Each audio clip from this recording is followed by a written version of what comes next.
All right.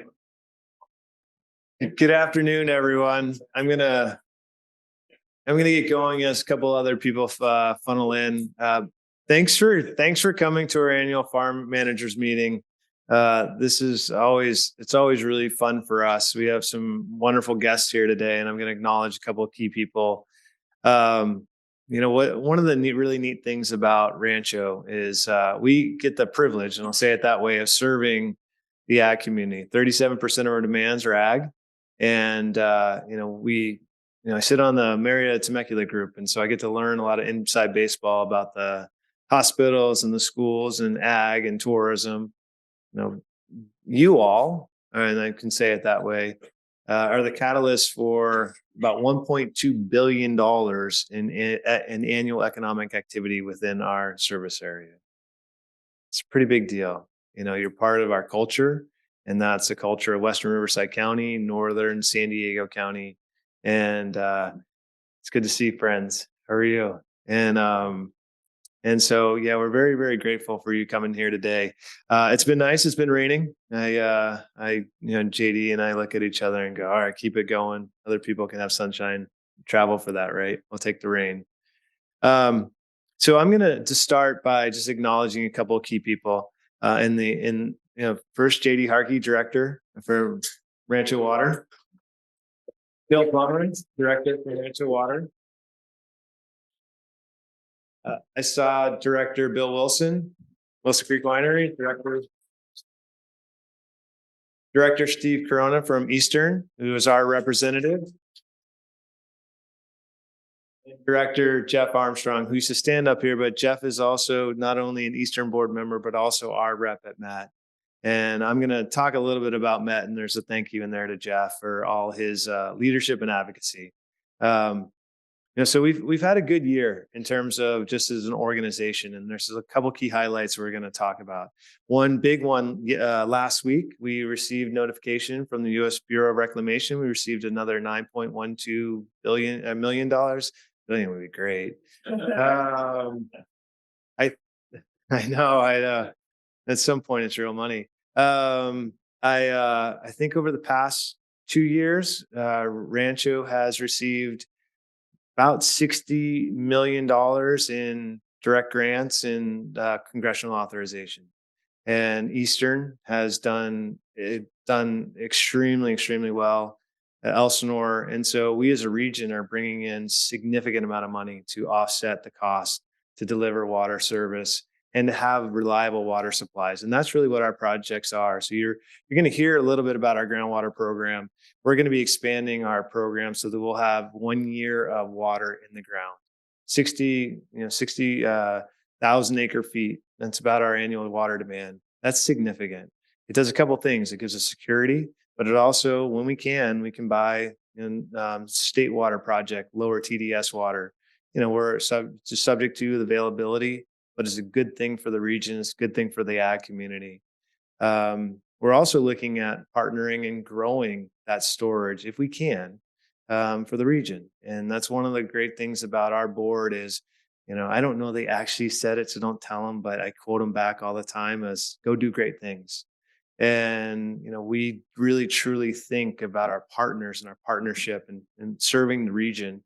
And one of those key things, and Justin's going to talk about it later, is many of you in this room have taken advantage of our crop swap program. And so we had $4 million in an original program to support you in reducing your water demands. Well, it was so successful. We went to the state of California last year and said, we need some more money. And so we received $5 million, but we also need to expand what the program is and what it's available for. It was very successful, but it was about converting crop to a lower usage amount. And so working with a couple of good friends, Mr. Bandy and others, and Mr. Harkey, et cetera, we expanded that so that it's not just about swapping out crops, it's about efficiency. And from U.S. Bureau of Reclamation, Matt Mossier, I think the highest non-appointed person at the Bureau, he said, it is, God bless you. Efficiency is really what it's about. It's not about reducing demand. It's about what you can yield. So if you use more water and it's for productive use, have at it. We're there to support. We're there to get you that water. And so it now expands to efficiency. It also expands to regenerative ag. And so some of the really neat things that not just Wilson Creek Winery, but the wineries are doing in collaboration with the schools, with the local community college, MSJC is doing some phenomenal work, really leading the charge as a community college, leading the charge for California in terms of regenerative ag. We're doing that here locally, so we're giving our kids an opportunity to stay here and be part of this community long term, something we're really, really proud of. The last part of that is we expanded it. Go do great things means go beyond your borders. And so that money is available not just for Rancho, but beyond Rancho into Western Riverside County, Northern San Diego County. We've entered into a memorandum of understanding with 4 agencies, and they're just a start. And that's Fallbrook, Rainbow, Valley Center, and Oceanside. But Uema, Escondido, and as Chuck knows, these are and anything we can do on behalf of Eastern are a really good partner. We want to continue. We want to exhaust the money. How about that? And so we have the Bureau of Reclamation. We have 30 folks here today looking at our groundwater basin. What are they investing in? Thank you for the money. Here's what we're going to be doing. And we've already told them we need more. So please help us spend it wisely, and support long-term agriculture in this community. And so what you're also going to hear, and I'm really grateful for a really good friend, Jeff Armstrong, Director Armstrong from Eastern serves on the Met board. So Jeff was here for 35 years. He was my predecessor. So I just thanked him earlier for making my transition easy, because it's great when you come into it with great people and a great organization. Now he's sitting on the Met board working with Brandon, and I'll introduce Brandon in a moment, trying to lead the charge for fiscal stability. So one of the things, you all run businesses, what that means. The stability that we need to have from a financial perspective. And Jeff is a very prominent voice, calm voice at that, in terms of leading the charge of, hey, fellow board members, we need to do the right thing. We need to have stable revenues. We need to be able to replace the system. And Met is an aging system. I mean, the technology from the 30s is pretty phenomenal, but we need to continue to reinvest in that. But that does mean we are going to be increasing rates. And costs go up, but we need to maintain our system, as with any business. Jeff's also, there's the vocal part, the from the dais, and there's what's happening in the background. And so my colleague, or my counterpart, Joe Mawad, Craig Miller from Eastern Western, are doing a wonderful job, along with Jeff, in terms of, okay, not only do we need to raise revenues, but we also have that fiscal constraint. Invest in the right things. And so working with Brandon and the rest of the Met staff of, okay, where can we pull back? Where can we invest appropriately in terms of cost? And I do want to commend Jeff, Brandon, and the whole team. They're really, really working hard in the background that we don't see every day. And so it's important that I stand up here and acknowledge that. I do really appreciate that leadership. We're going to talk a little bit today about where our costs are going. I won't look directly at you in the eye, but there's always the question of where our rates are going. Are they going up this year?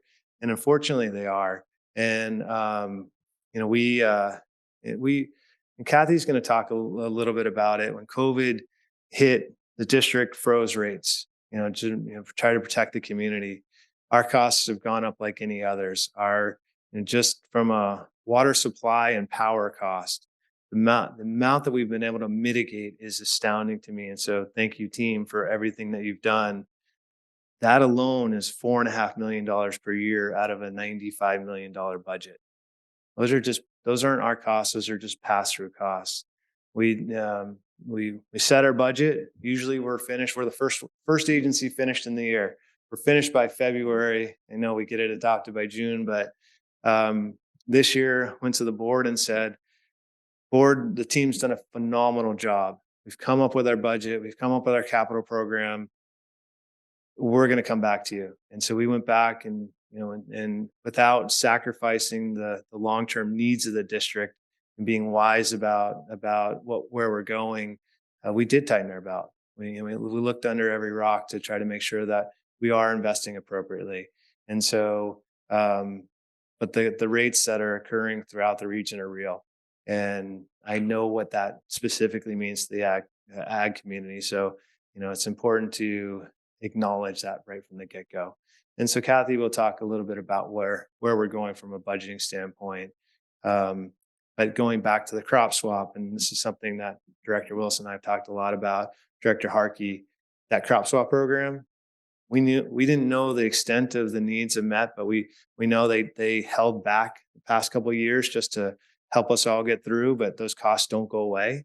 And so one of the key reasons we went out to get that $5 million and we positioned ourselves for more money is because if the unit cost is going to go up, which it is going to go up, we're going to try to do everything we can to help you reduce the units of usage, because we know that really directly impacts the bottom line and the sustainability of our ag community. So, um, anyway, so I wanted to mention that at the very front end, and we'll get there. But I am really proud of what we've done. I'm really excited about continuing to build out the groundwater basin that protects this community.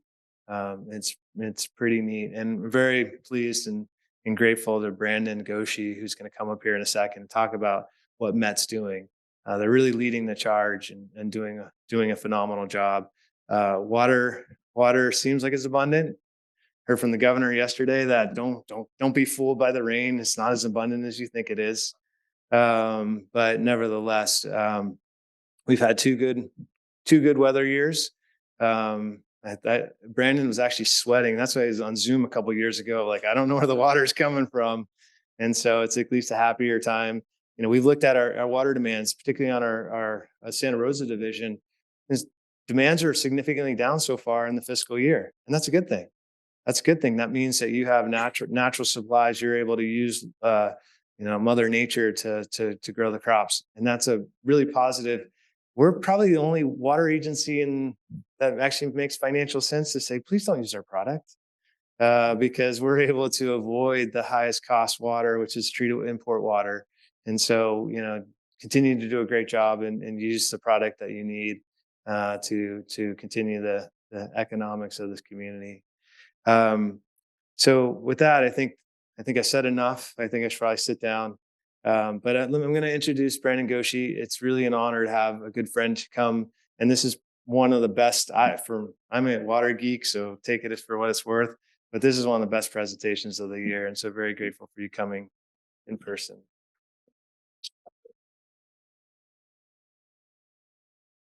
Well, hi, everybody. It's great to be back in a familiar place.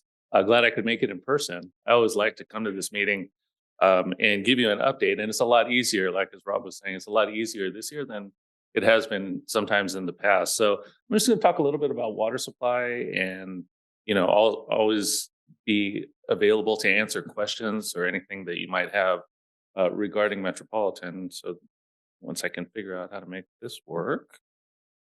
Hmm.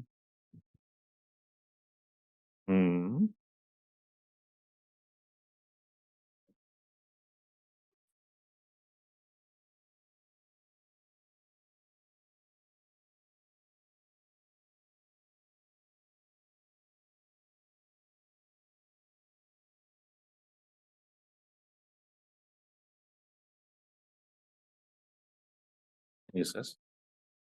No.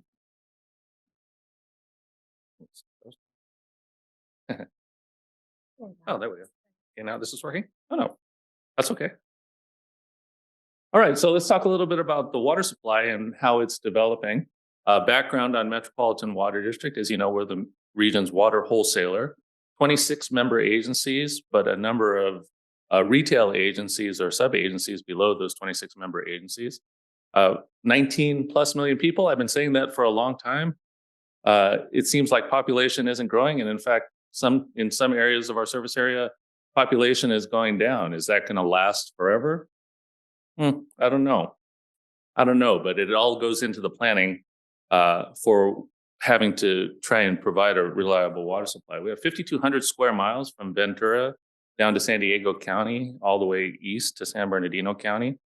3 to 4 million acre feet of annual demand, and really, it's really closer to 3 than it is to 4. In the past, there's been a lot more demand, and as water use efficiency has taken over and the population has kind of tempered off, uh, we've moved closer to that 3 to 4 million acre foot demand level.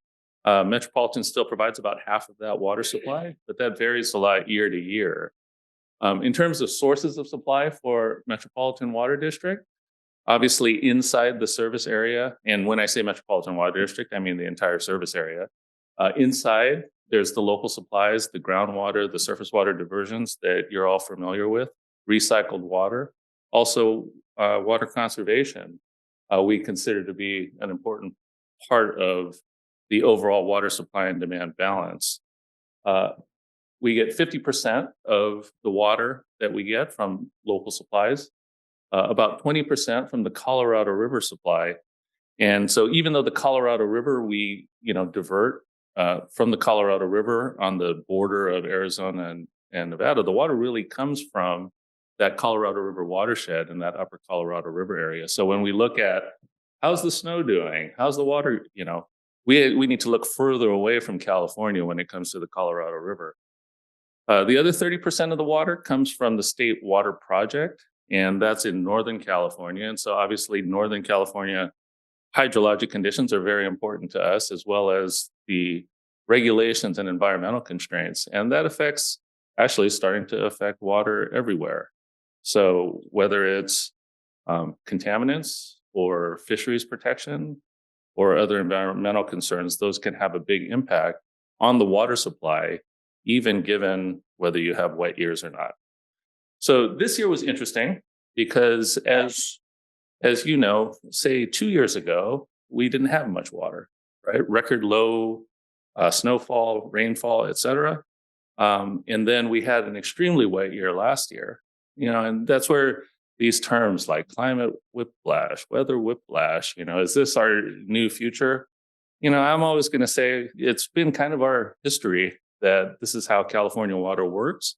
And that's why we built the system kind of the way we have, with the ability to capture and move and store large amounts of water. But this year started out as a snow drought, right? So you saw all these headlines, right? It looks like it's going to be another dry year. It looks like, the 1 year wet period is, don't be, I think earlier, don't be lulled by the fact that we had water last year because the future is going to be dry. Even questions like, we have a storm coming, but it's going to be warm and it's going to, it's not really going to help. That's kind of the thinking that you're starting to hear about water. But what ended up happening, well, there's a picture of Gavin Newsom, I think from yesterday, at the Phillips Snow Station. This next picture shows how things have changed from earlier in the year when they said snow drought to the latest snow survey. And so you can see at Phillips Station, where they do one of the snow surveys, a great deal more snow at April 1st. And so, here we are, April 1st, beginning of April, and snow is peaking and hasn't yet run off yet. So that is considered pretty normal, right? It's April 1st when snow historically has started running off. So this would be an example of the old normal, not the new normal. So in terms of supply, the watershed conditions are continuing to develop strongly. So here's a graphic of Northern California precipitation. So this kind of affects our state water project supplies.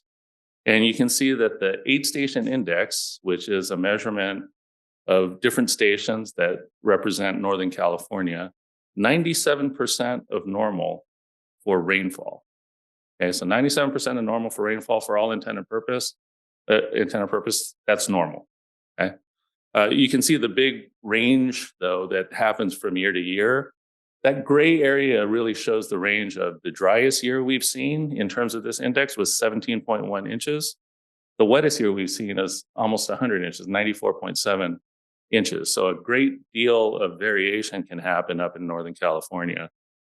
In terms of snowpack, which is, again, really important, year to year, you'll hear me talk about how important that snowpack is, because the snowpack acts as a natural reservoir for all of that precipitation that falls, helps us take it in a more controlled fashion into all the facilities.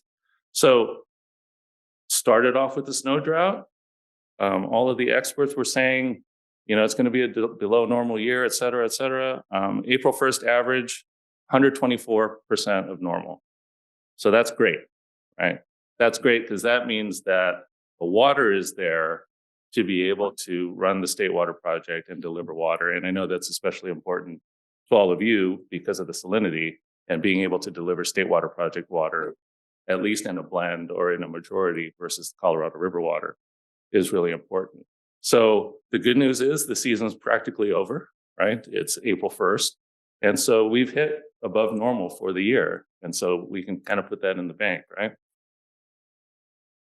This is a graphic of Lake Oroville, which is the major holding reservoir, if you would, for state water project supplies.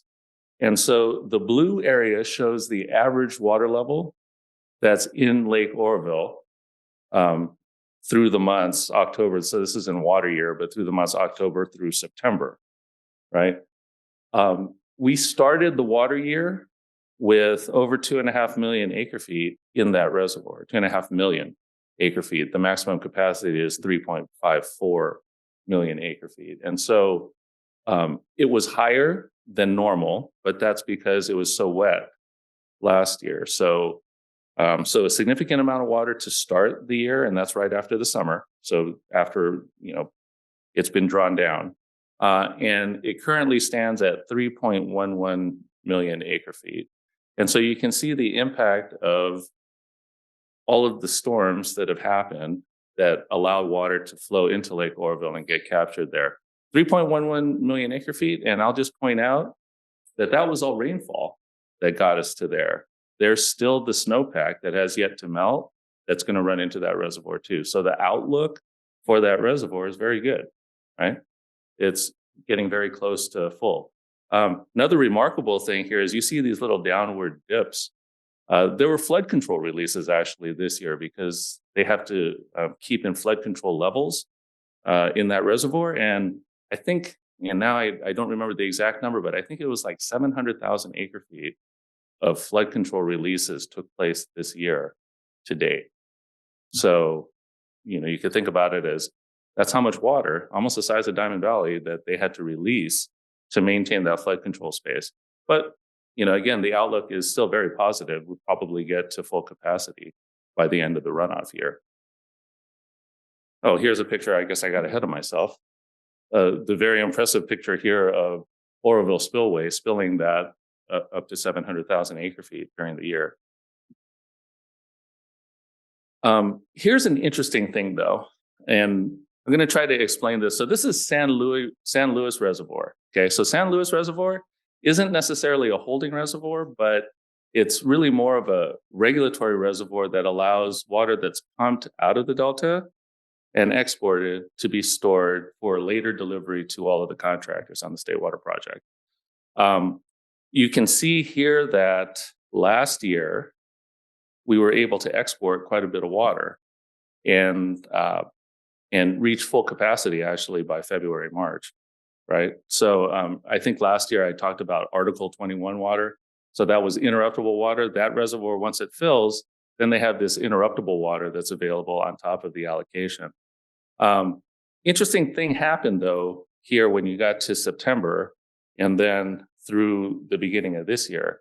And that is that the levels at San Luis Reservoir started to drop. Okay, the department characterizes this as kind of borrowed water, but really what happened there is, if you can think about it this way, there was enough water for 100% allocation.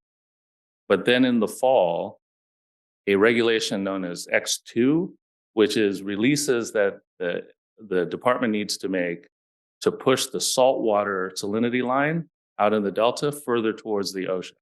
So it's basically to stop saltwater intrusion. They had to do a great deal of X2 releases, and that's a regulation that happens. So really in a way of saying, and don't quote me on this, I guess, but maybe they shouldn't have allocated 100%, even though it was so wet. And they wouldn't have if they had known they had to make that X2 requirement. But that water was taken out of storage, and you can see that there in that line. That's recovering this year. And so currently 527,000 acre feet in the state water project share of San Luis. And so they're going, I would say, a long way towards making up that hole. And so that leads to how much water we're going to be able to get. There's a cute little picture of fish. There's a Delta smelt, and there's also a salmon there. And these are the main fisheries that are being protected by changes in the amount that we can pump and export into San Luis Reservoir and ultimately into the allocation for the state water contractors.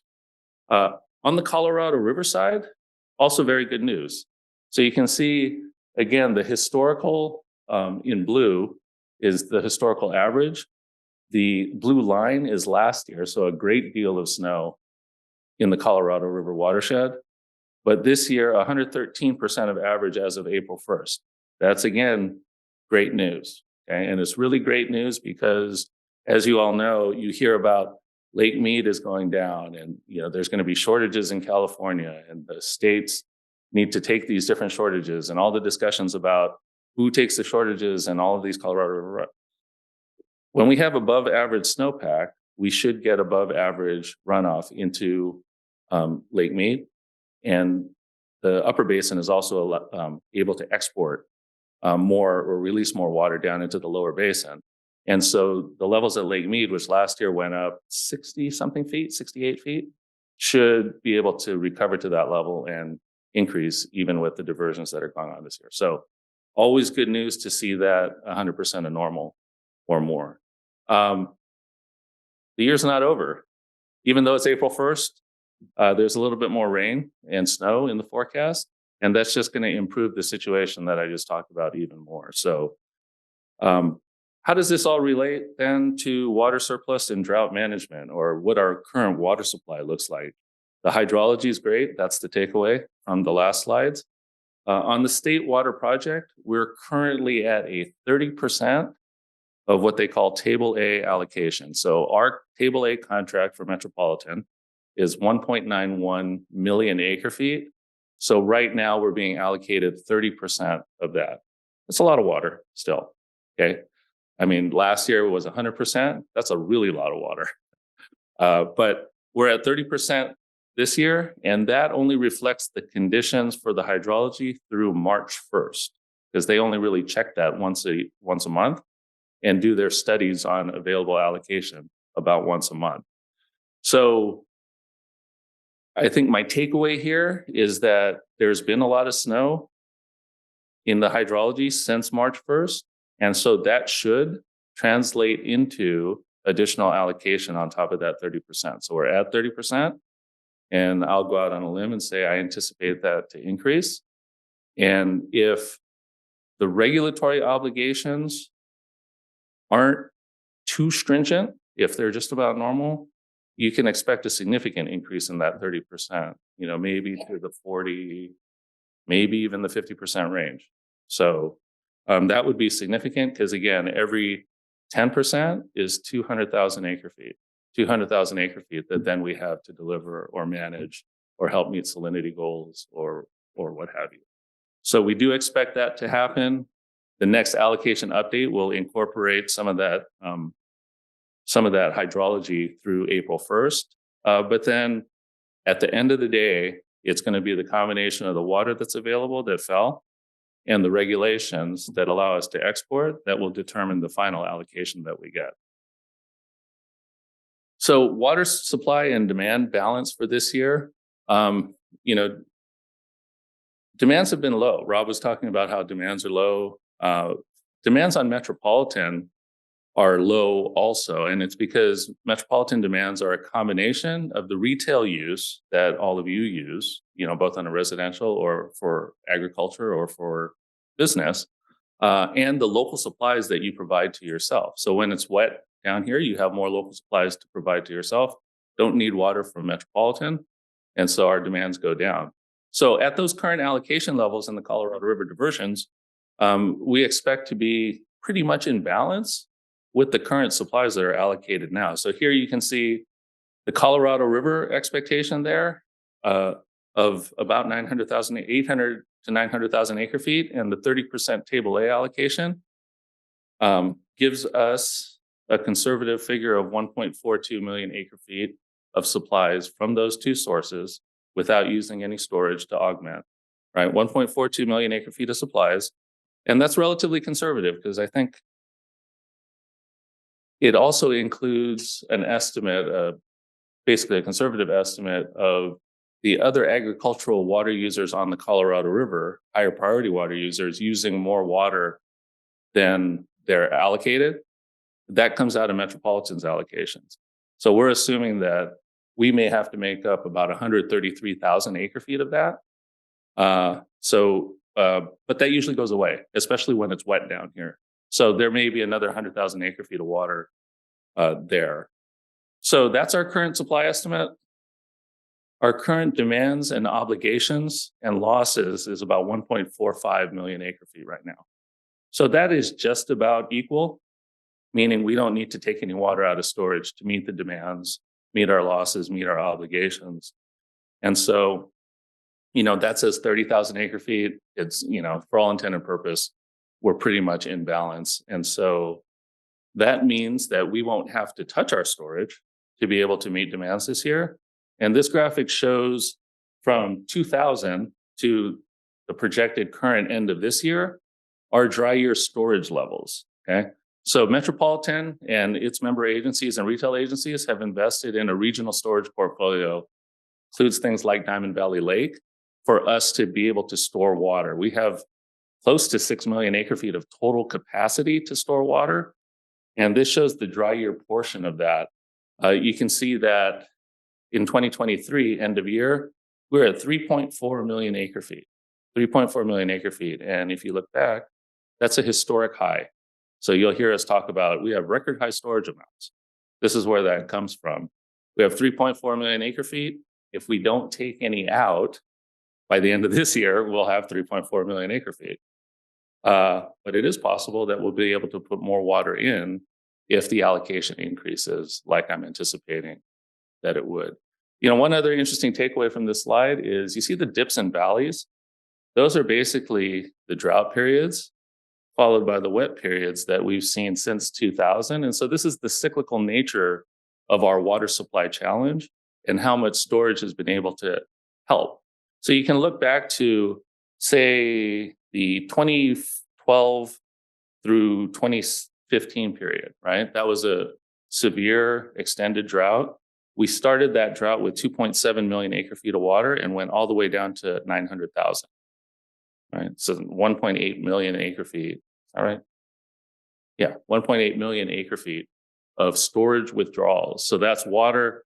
If we didn't have that, we would have been short, given the water supplies that we had.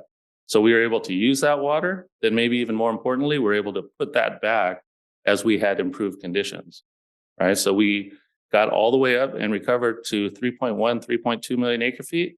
Then we had that drought, the 3-year drought that we had in 2020, 2021, 2022, drew it down again another million acre feet. But then we were able to turn around and in 1 year, put that back in more. So this is a very good thing that the region has invested in terms of being able to provide that water supply reliability.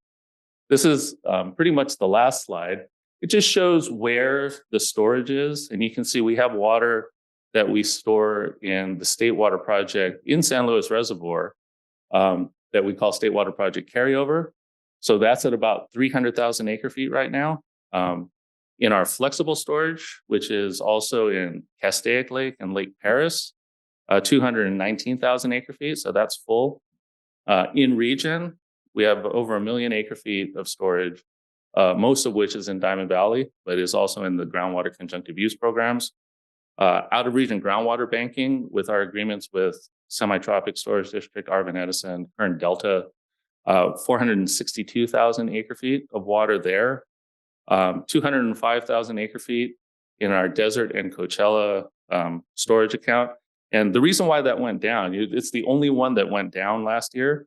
You can see the line, the dashed line shows that we went down from that. That was Hurricane Hillary. So it didn't really get around, I don't know. But when Hurricane Hillary came through, it blew out the facilities and the bridges on that Whitewater River that we actually put water into that storage. So we weren't able to put as much water there as we would have, given the amount of water that we had.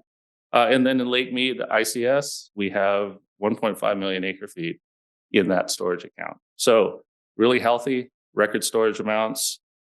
And brings me to my summary slide. Things are great, above average in terms of hydrology. State water project is good and probably going to go up, right? Probably going to go up significantly. Regional storage is at an all-time high, and we will very likely be able to add to that, putting us in a good position for not just next year, but for the years to come. And with that, I would be happy to take any questions. Notice. You wait one minute, I'm gonna read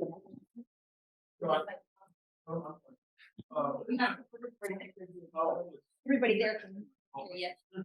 What kind of notice does Met get from the state about these X2 releases out of San Luis? That's pretty concerning. So it's kind of inherent in the allocations themselves, right? So, basically monthly, and then a final allocation is usually made around May that says how much water you're going to be able to get from the state project. They ordinarily take into account most of these regulations in estimating if that's going to be available. That last year was unusual in that it was so wet. And, ironically, in the above normal years, the requirement for pushing that salinity line out is actually higher. So that's where that came from. So it's not really a notice that that's going to happen. It's really just a change in the operations and the change of conditions going into the next year.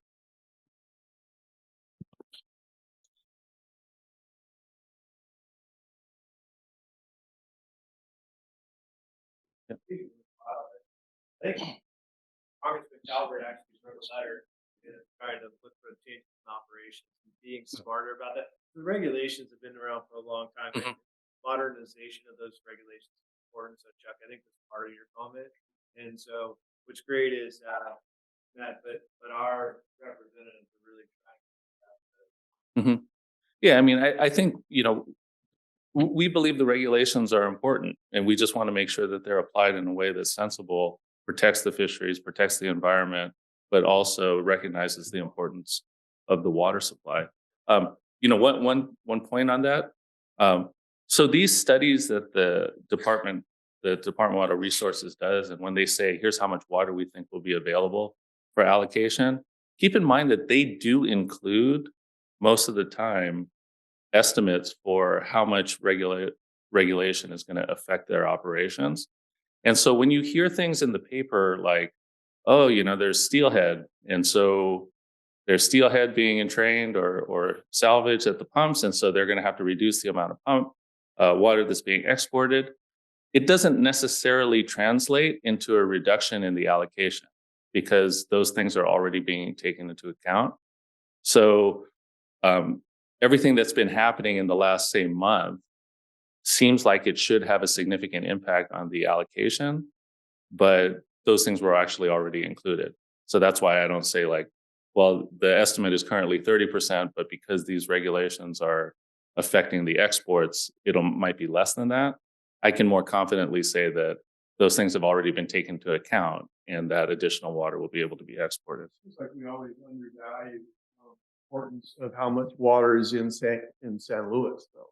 Mhm. We always focus on the major reservoirs up north. We always tend to undervalue how much is in San. It is, from the state water project perspective, it's a great point. San Luis Reservoir means that you are able to safely export that water out of the Delta past those regulations. We feel the same way about our storage, say, in Diamond Valley. We were able to move it all the way down into the service area. That's the most secure place that we can have the water, right? In the service area, we know that it's past all of those regulations. Water in Lake Oroville, things can still happen to that water, right? One last question on the budgetary side. On the budgetary side, Brandon, does Met still use about 1.7 million acre feet as their break even for operational break even? No, We haven't been, and I think when we get into the rates and the budget, we can talk about this a little bit more. But think of our range in demands, because I talked about the retail water use and then the amount of local supply that agencies are able to give. It actually, there's a range of about 1.2 to 1.8 million acre feet that we would expect given certain conditions. So when it's really hot and dry and there's no local supply, we can expect demands about 1.8 million acre feet. But if it's cool and wet and there's a lot of local supply, we're going to have a year like last year where we only sold 1.1 million acre feet, right? So for budget setting purposes, we need to make sure we set our rates on something that will collect the amount of revenue requirement that we have. And so you'll hear discussions about what that right number is. It's not a forecast per se. It's really a setting of the rates at an appropriate level so that we can make sure that we recover the appropriate amount of revenue. Can I make one point? A Absolutely. little off topic, but I think it's really important. You're talking about the fiscal stability that Jeff is advocating. LA can roll off our system. They have Owens Valley. That's about 300,000 acre feet. Part of what we're trying to do is have stability over time, not have these spikes that are hard to recover, especially as a business going from one year to the next, not knowing how large that spike's going to be.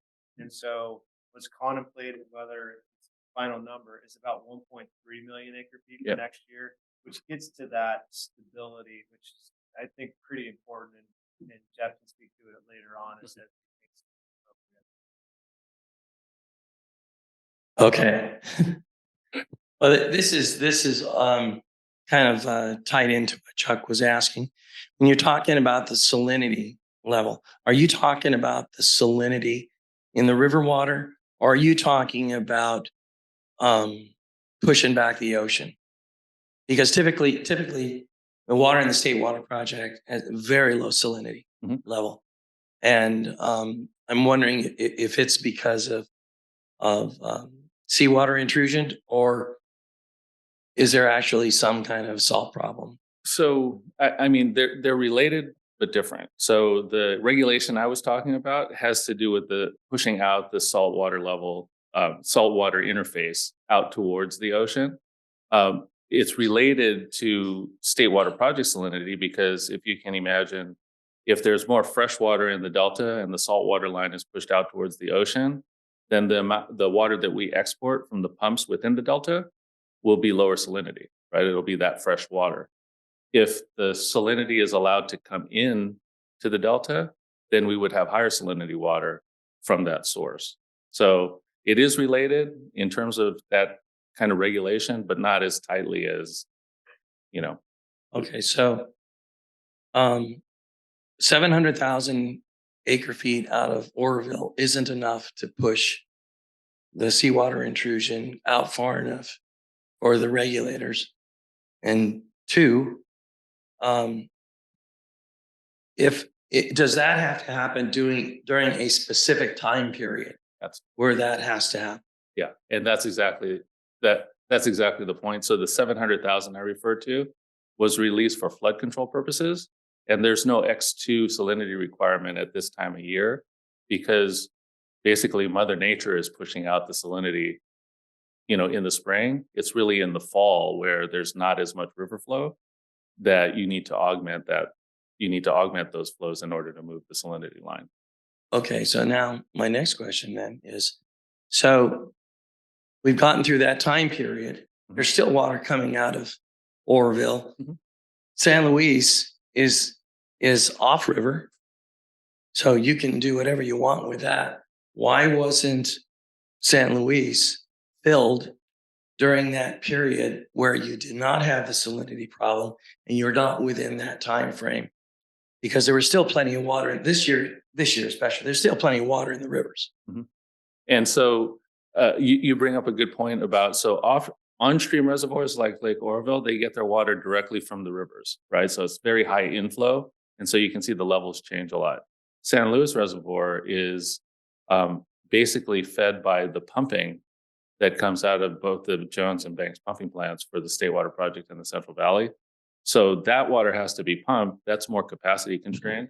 The pumps are not as big as the rivers, is essentially what that is. And they're further restricted by any fisheries regulations or environmental regulations that are going on at the time that limit the amount that you can pump. So that's the reason.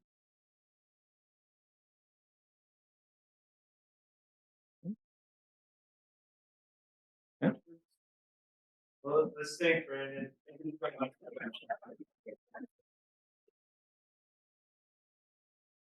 Danielle's. So Danielle Coates, our Senior Government and Legislative Affairs Manager, will come up and give us a update on the legislature. Not the most stable organization we know, but she's got some good information for us. Hi, I'm Danielle Coates, and as Rob said, I'm our Senior Government and Public Affairs Manager.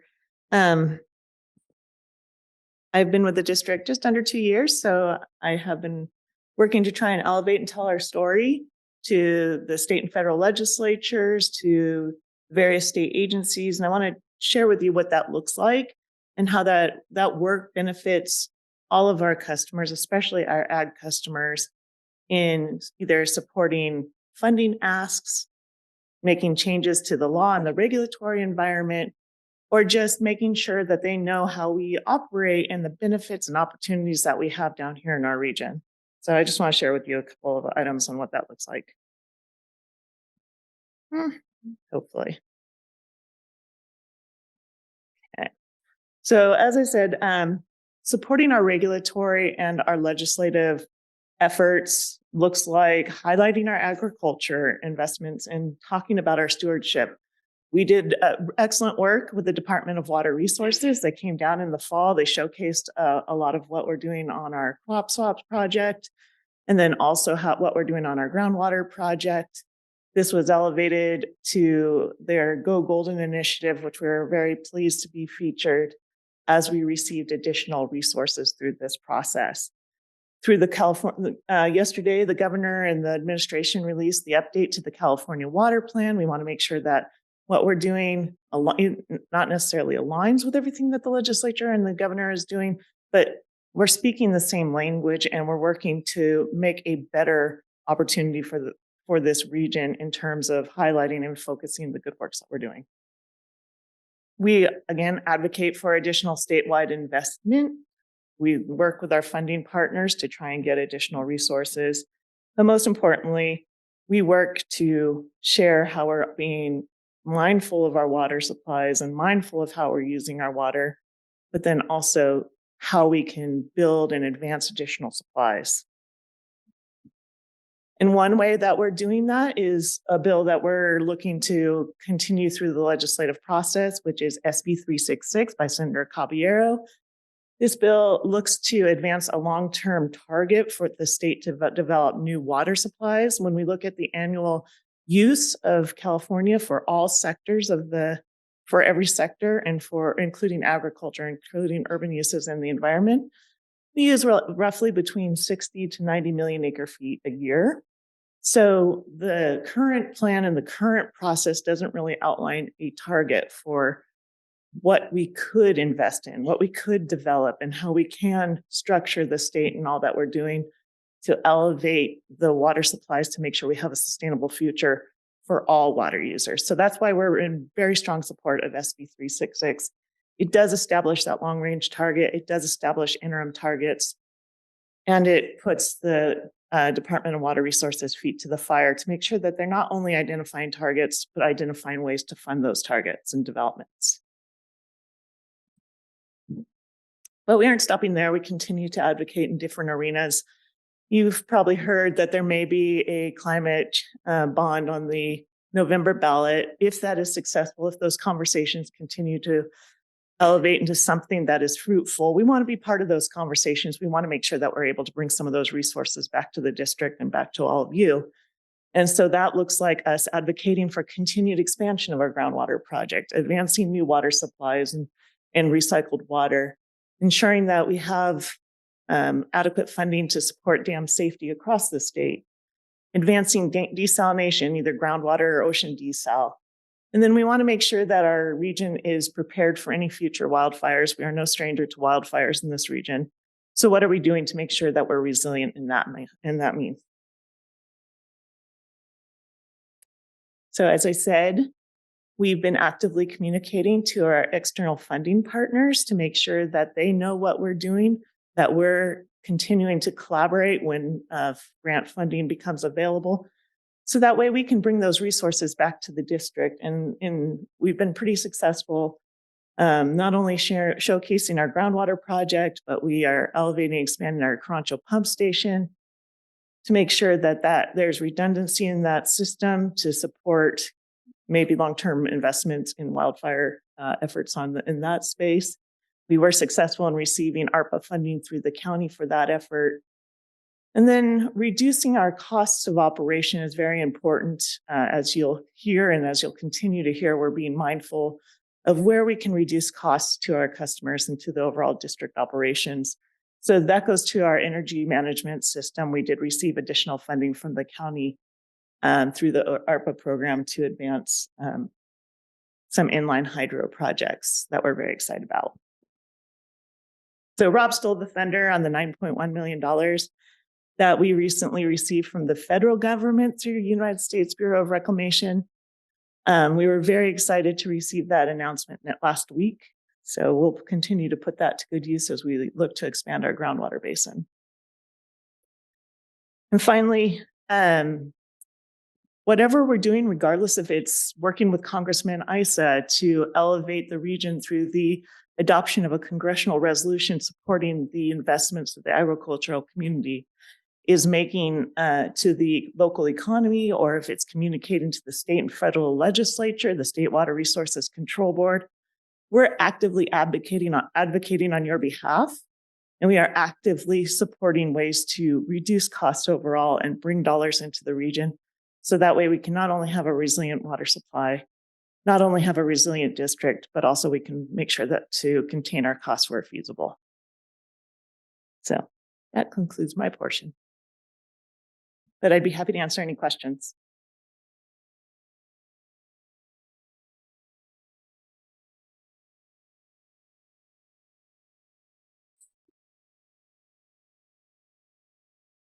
So for Rancho alone or for statewide, because when you think back to SB 366, a major element of that effort is looking at how much storage above ground and below could be advanced by 2050.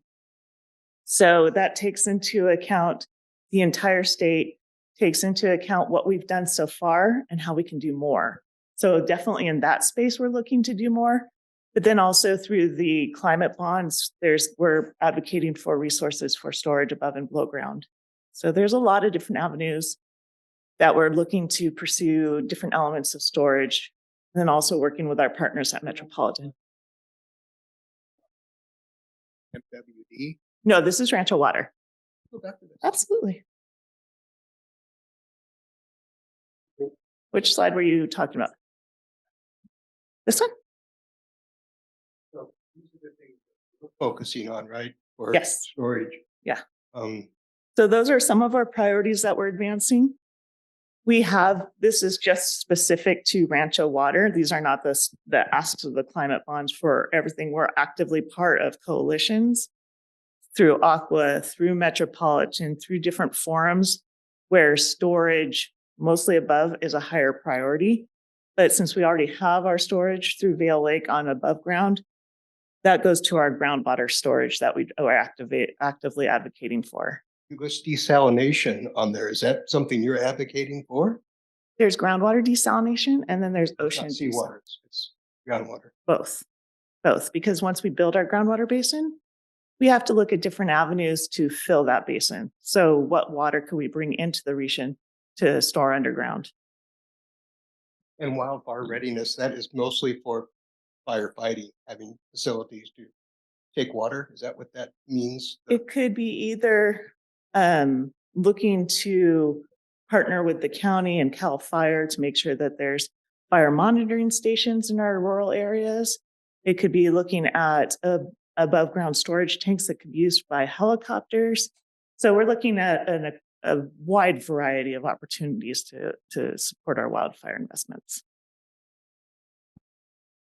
Wildfire fighting. Absolutely. Yes. Reporting increase in financial penalties for water rights violators. I apologize. I did brush over this one a little bit more than I should. Well, a lot. So last year, there were 3 major bills going through the legislature that pertain to water rights.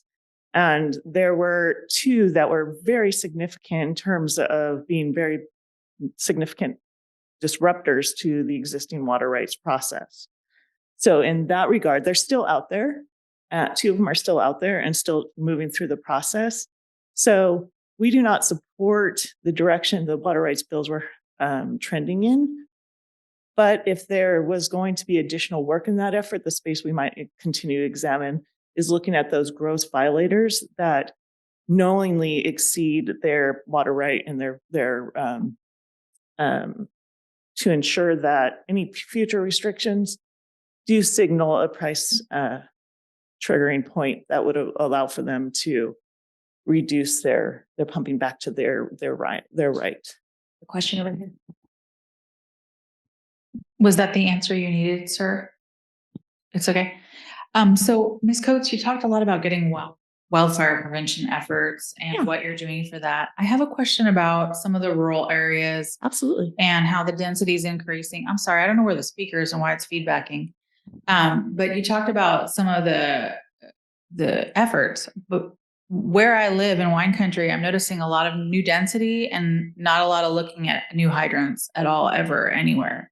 So how does that work? There's new schools, right by your other center on Boral. When you go up down the back to Washington, there's new schools there. Like, I'm just not seeing a lot of new hydrants from wine country all the way up to there. How does that work?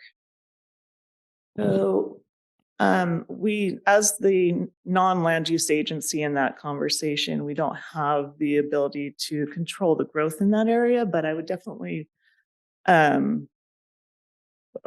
these developments are planned out, we absolutely look at the mechanism for controlling fire and definitely align with the county and other recommendations for citing our fire hydrants, but that is outside of my scope as the regulatory and legislative person, and I'd be happy to see if anyone else would like to talk more about it, the permitting structures and where we work with our city and county representatives.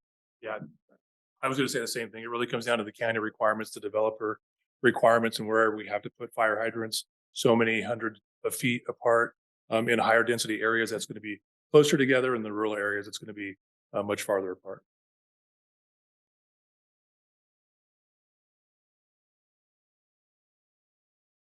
Okay. Well, thank you. I hope I was successful in answering questions.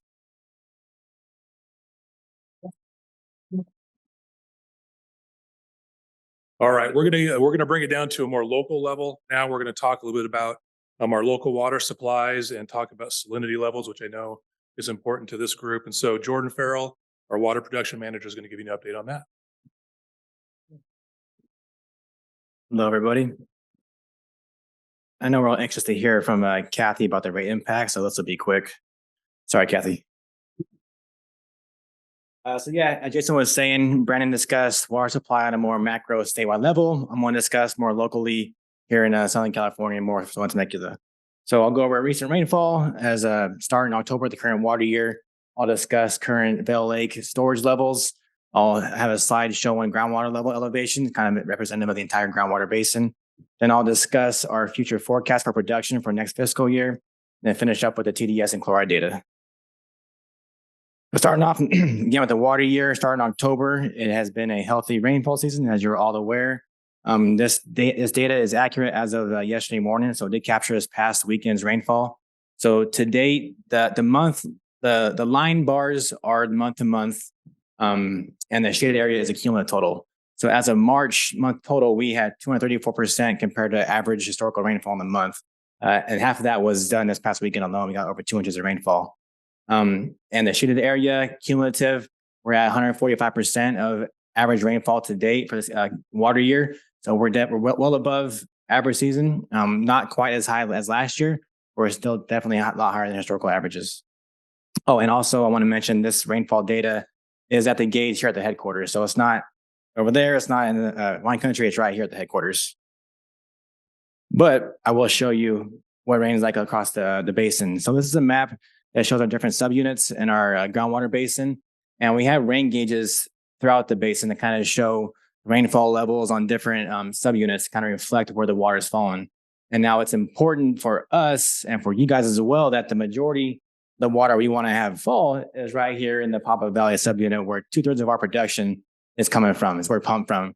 The more rainfall we get in the area, the more it goes into the ground, the more water we have for future use to be able to pump out, which means the less reliance upon treated import water, which may or may not have the higher salinity levels. So if we can't see some of the numbers, we can go real fast. Santa Rosa's 20 inches plus, and then over by Buck Mesa Reservoir, which is off Rancho California Road, kind of by Wilson Creek Winery, about 12 inches of rain. Then Vail Lake, about 9 inches. So obviously, as you move from west to east, the rainfall declines as it covers the valley. Vail Lake storage, as of last month, the levels of storage is where we were at that same point last year. So obviously last year we had a tremendous amount of rainfall. We had a tremendous amount of increase in storage. Throughout the year, we lost some of that storage due to evaporation and due to our release requirements with our appropriations permit. So we are not quite 100% at where we're at a peak last year, but we're getting close. So as of this morning, we're about 16,500 acre feet of storage in Vail Lake. And we do have a continual inflow going into it from the recent rainstorms. And this groundwater level slide is a representative of our groundwater basin. This well is located off DePortola Road, kind of by Bella Chain Loop. And we have data on this well going back to the 1920s. So it's our oldest well. We have years of historical data. I just chose this selection timeframe from 2010, kind of shows where we're at with the pre-drought we had, the severe drought. And as you can see, the decline we had as we had less water supply, we were utilizing our groundwater basin to make up for the less import water. So we leverage our basin during the times of a drought. And in recent years, we've been blessed to have an abundant supply of water, and our board has approved to have us bank water to increase our groundwater storage. And so starting back in late 2022, you can see the line just goes straight up, which has been a huge benefit, not only because we're banking water, but because less demands with the seasonals. And so we are almost at where we were at in the pre-drought groundwater levels, which is where we want to be at. So we hope to get there in the near future and then stay in flat line to where that level was at. So that way, again, in the future, when a drought comes again, we have a groundwater basin we can rely upon to help supply the water.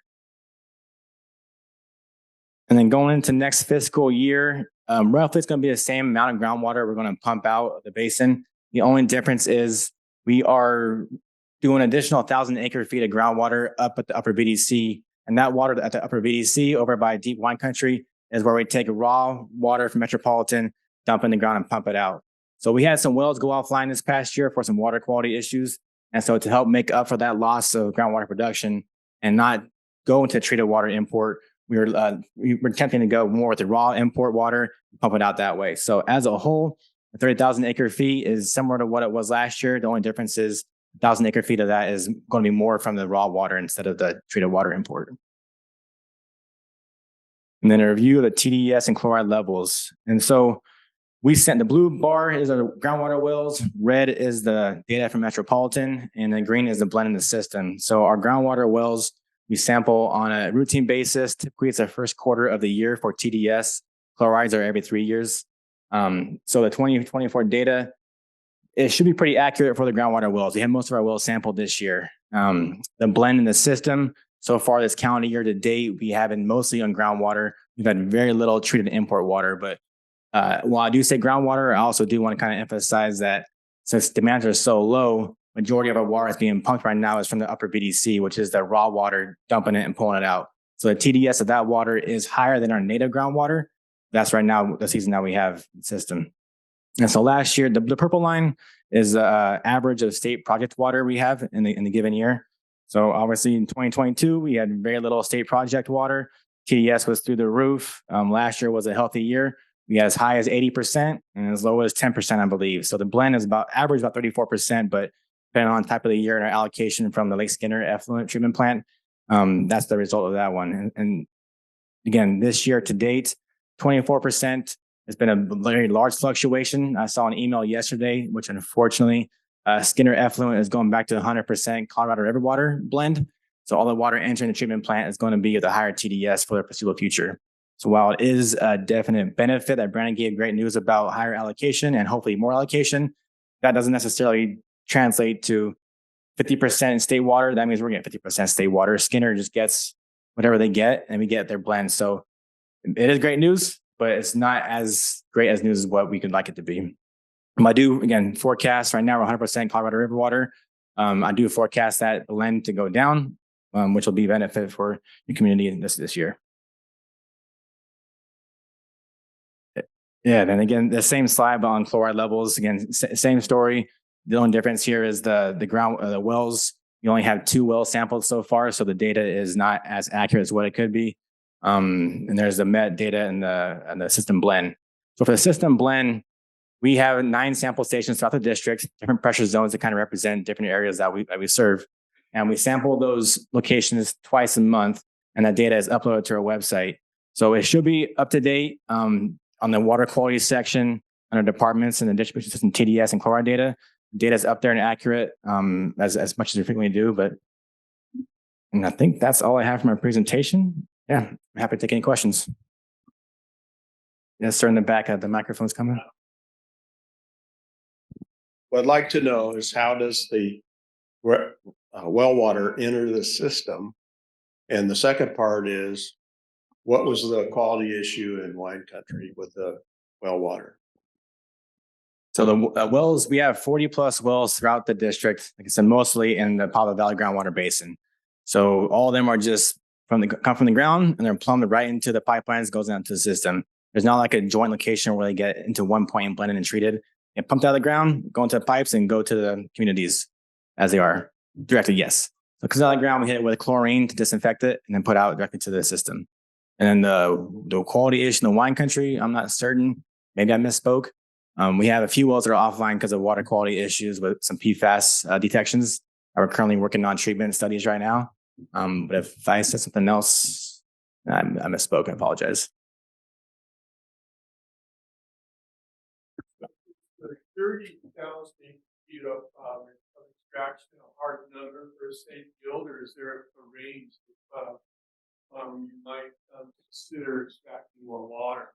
And the reason I'm asking that is that if we're looking at trying to buffer an 18% or 20% MET rate increase, anything that we can do to increase that safe yield would certainly help on the rates. Yeah, I hear you. And that number comes from our groundwater audit we do with geoscience, hydrogeological consultant we use.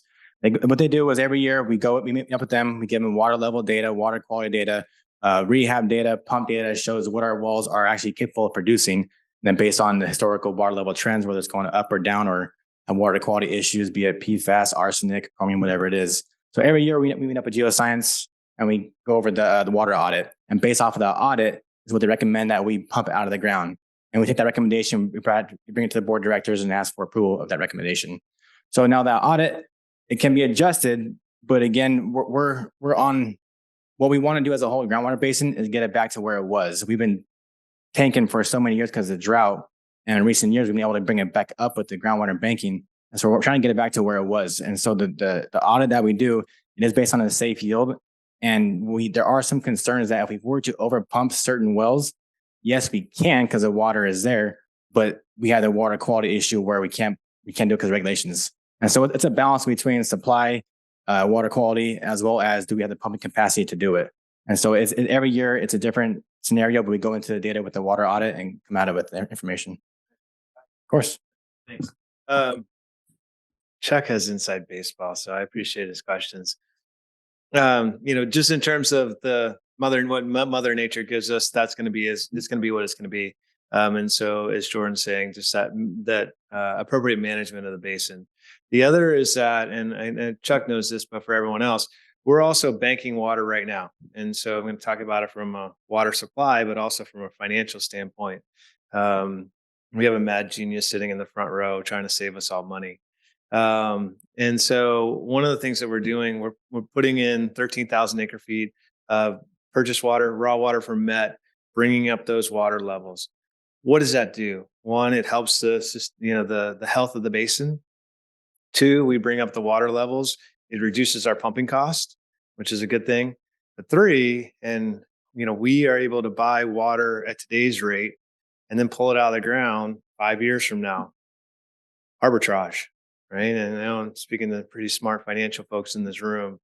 And so what that allows us to do is really take advantage of the fact that we built this. We have this amazing natural asset that allows us to buy water at today's price and then mitigate the impact to our customers over time.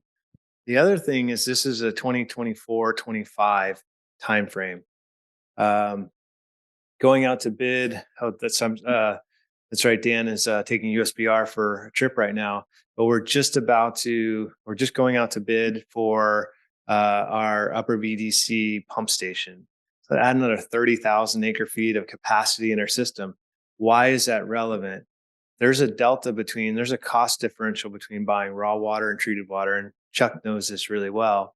What that means is that we make a capital investment, we get that take capacity, put capacity, allows us to buy that cheaper water and then reduce our overall cost of delivery to our customers. It's amazing. Jeff Kirschberg gave a presentation to the board at the last board meeting, and he's thanked all the people that came before us over the past 30 years, because that's really, we're doing everything we can to mitigate the cost of customers. And we have this asset that is unparalleled in the state of California, in region, adjudicated, where we're pretty much the only folks in there. And so I thank you for knowing inside baseball and asking that question.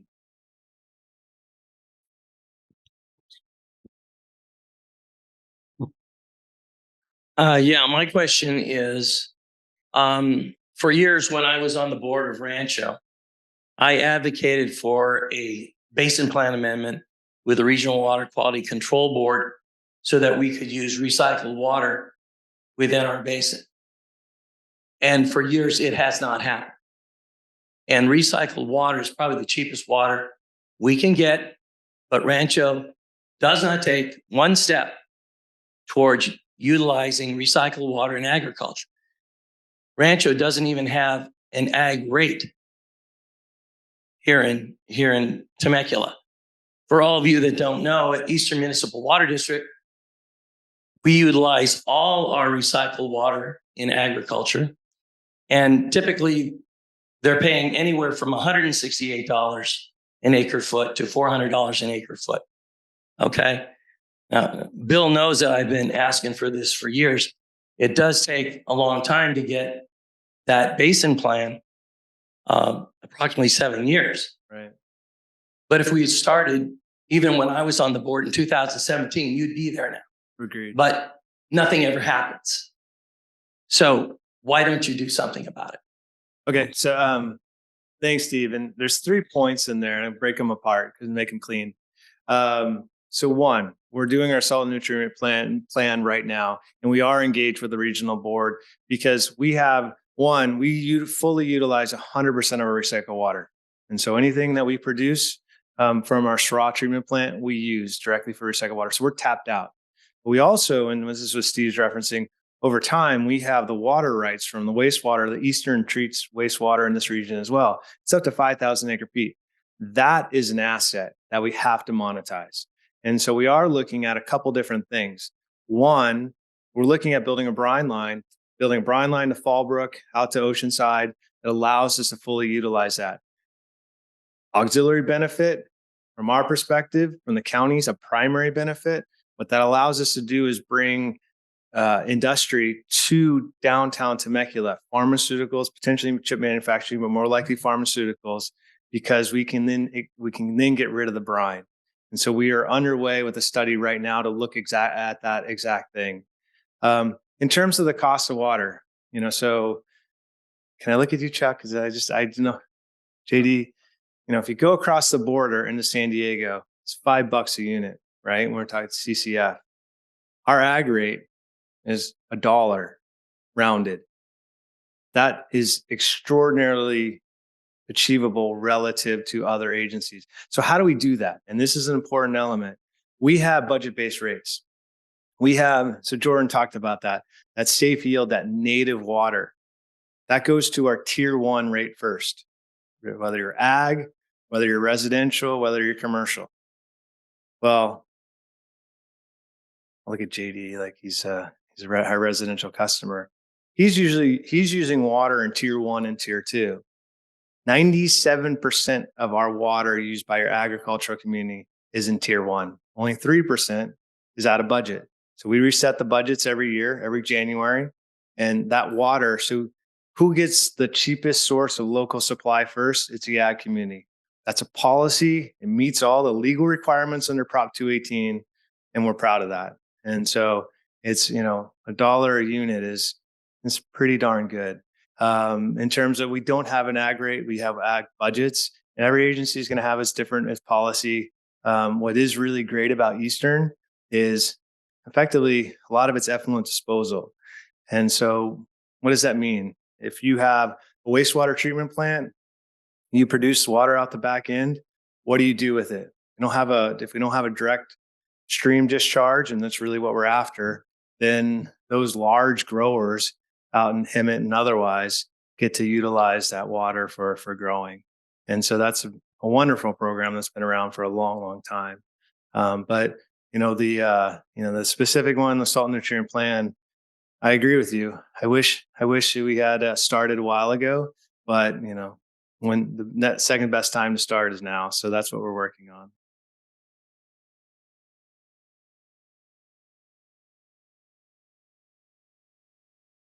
Anyone else? Thank you. Thank you. All right. What's that? You want to introduce yourself? Let me do the honors. So Kathy Naylor, our Chief Financial Officer, is going to talk about our budget, talk about rate impacts, et cetera. And that really is, to the question that was just asked, it's real. We do not discount that at all. I want to be very, very clear about that. We have 4 growers on our board, 2 that's your livelihood. And, it's real. It's concerning. There's a balance in there. And as I said earlier, I wanted to be the one to speak to. We do need to make sure that Met is fiscally stable. We also need to make sure we're fiscally stable, but we've done everything we can. And I want you to believe us on that in terms of trying to right size what we're doing, so we're able to deliver the level of service, in a way that mitigates costs as much as possible to our customers, including the growers. Thank you. Good afternoon, everybody.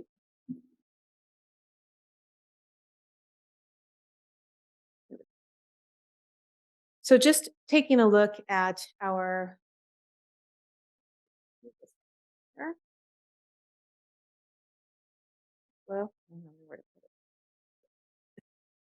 So we're talking about our rates for next year. We just came off of a 3-year rate approval cycle.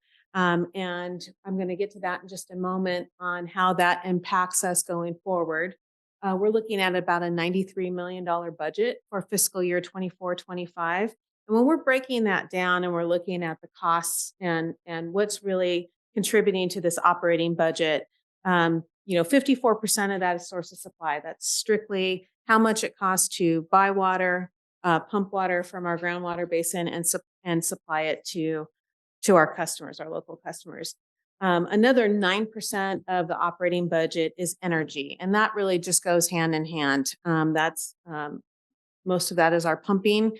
It costs energy to get the water from our system into your homes and onto your fields. And so when we're looking at the total amount of our operating budget, a good majority of that is strictly from the source of supply and energy costs related to getting the water out to you all.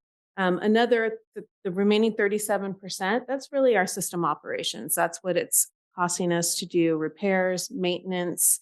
All of our labor costs are embedded in there. And the amount of that we have direct control over is a very small margin, but that's the point that when we're going through this budget process, And Rob had mentioned earlier that we are late in this budget process this year because we're going back to the table, back to the table, back to the table again to make sure that, yes, we are facing increases from Met, where our purchased water is coming from. We're facing increases from our utilities. And so we want to make sure that we're looking under, every rock. We're being as efficient as we possibly can and controlling the costs that we have control over. When we first started off this budget, it was closer to 95 million for operating costs. And we went back to the table. We looked at our projections. We looked at all of the avenues that we're spending our money on and making sure that we could cut where we saw feasibility to doing that. And we took over $2 million out of our operating budget just by going back to the drawing table with all of our staff and seeing what we can do for efficiency.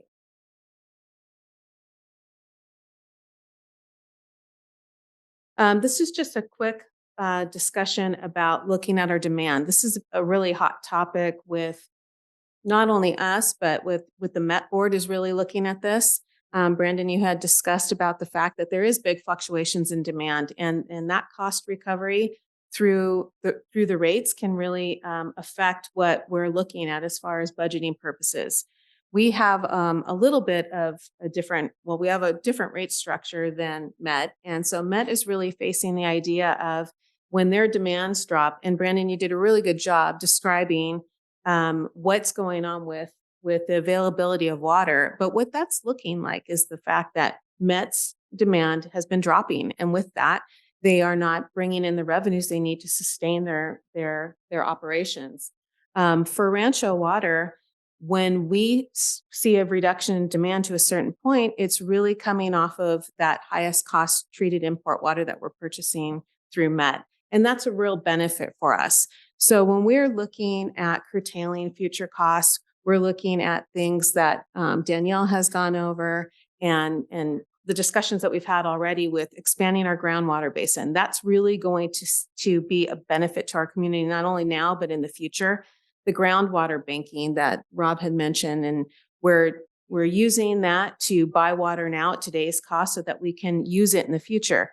Within that, though, it was a really good question earlier when we talked about, do we have any flexibility on how much water we can pump out of the ground? And that annual groundwater audit that tells us what our safe yield is, that's one component. The other component is we need to make sure that our systems are intact and available to pump that water out of the ground. If we have a well that goes down, that's going to greatly reduce the amount of groundwater that we have available to put into that supply mix. So all of these things are our number one focus is making sure that we're efficient, making sure that we're paying attention to our system and doing the repairs and maintenance and that are needed, and then planning for future in order to see those cost savings. And then this is a quick look. Jordan had already gone over this, but when you're looking at our total groundwater or our total water supply portfolio, 28% of that is from our local groundwater. And this is a generalization 5-year average. It changes every year based off of what Mother Nature is doing, and then also how that groundwater audit results come back. We're about 7% recycled water, and then untreated import water, which is the lower cost it's less than fully treated import water, but it's still not as cheap as pumping out from our groundwater basin, our local supplies. That's about 28. And that leaves us, the remainder is filled with fully treated import water, which is our highest cost, and it averages about 37% of our portfolio. So our expense drivers in looking at this year's budget, and I'm going to get into why this is important over the next 5-year projection, but again, MWD rates, we're still waiting to hear how that's going to pencil out. Our initial estimates were coming in at a 13% overall rate increase for next year, and then follow it up with 8%. So that 22% over the next 2 years was the first estimates that we had received. There is a lot of work and advocacy from our representatives with Met, and going back and looking at not only sources of revenue stability. That's one side of things. But the other side is looking at efficiencies and fiscal responsibility and making sure the projections are right and making sure that they are they're keeping their revenue projections somewhere that will allow for sustainability within their system for the future. And it's a hard discussion. And with that is coming, what kind of demands are they projecting? And they have reduced it. They were starting out about 1.44 million acre feet. They've reduced that down to 1.34 in all of their projections. They're also looking at other sources. Their cost recovery system has really been supported by that variable component, people buying water. But there are costs that are going to be there regardless of whether they sell 1 acre foot of water, and those costs need to be appropriately recovered. So those are all the conversations that are going on, and we're lucky that we have representatives on the Met board. Thank you, Director Armstrong, and that they are really pushing for taking a look at their rate structure and fiscal responsibility at the Met level. What we're doing on our end is making sure that, as I said before, we are offsetting those costs to the greatest extent that we have the ability to do while still maintaining levels of service that are expected in this region. Energy is another component of that. Where everybody's focusing on Met, but energy has always been another variable that we have very little control over, and that's also escalating. It's 9% of our operating budget.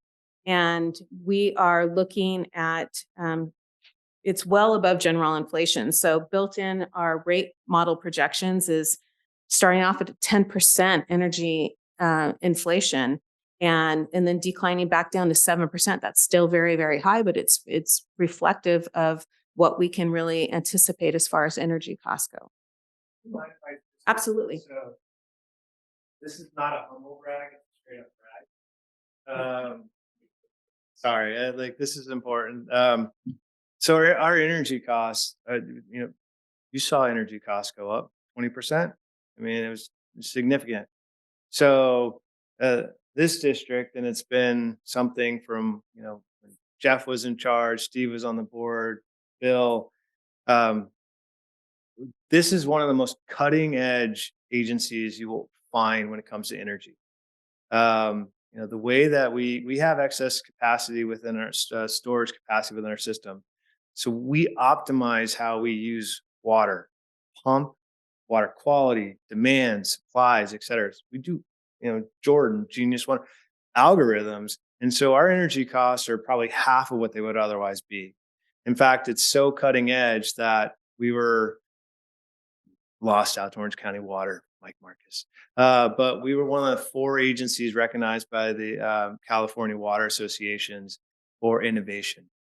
And so that's what we're doing. We have these not only physical systems, but these computer systems that allow us to optimize. And so but for the fact that we did that, our budget would be over $100 million in just in operating costs. It's important to note that we're doing exactly that. In fact, Chuck Washington, Supervisor Washington, gave us a grant last year. We said, hey, we can put in hydroelectric. We're taking water off a Met system. It's coming through the system. We have to break the head anyway. Why waste that energy? Steve brought up recycled water at our recycled water ponds. We have to pump the water to our recycled water ponds, putting in 2 hydroelectric facilities, which allow us to literally take power off the grid.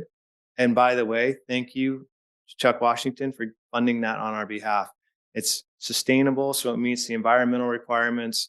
It's sustainable, it meets our financial obligations. And so these are the things that Kathy and the team do every day that we don't have really an opportunity to brag about. But I think it is important in the context of all the costs that you know this. And so thank you for letting me interrupt. Okay. So this is just kind of giving bookends on what we're looking at when we're trying to project out what's going on with our number one cost driver, which is our imported water costs. And this is showing right here. This slide keeps changing every day. So this is just kind of bookends on how we could be affected. So this is representative of where Met had come in with their low end on rate increases for both treated and untreated water, up to a higher end bookends. And of course, like I said, they're still going through talks and discussions. We're hoping to have more clarity for next week. But the intent of this slide is just to show you that there is a big area of unknown on where we're going with one of our major cost drivers. Another thing that the district is facing with this next set of rates is that we did have, during COVID, we had rates that were approved, and the board of directors decided that it would be beneficial to our area if we just did not increase our rates during the COVID time. And that was really to help out our community. But with that, anytime you do that, you're using reserves to mitigate those increases that should have happened, the revenues that were lost, as well as then the rates were set for 3 years. When the rates were set for 3 years, our inflationary factors were nowhere near what we actually saw happen. And so really, this is the darker area is the increasing inflation factors as we go along.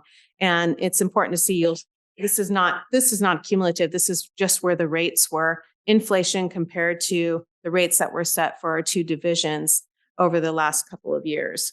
And then what that cumulative effect happens is that we've got this cost recovery gap. The fact that inflation and all our cost drivers were increasing at a much higher rate than what we were recovering through our rate structure.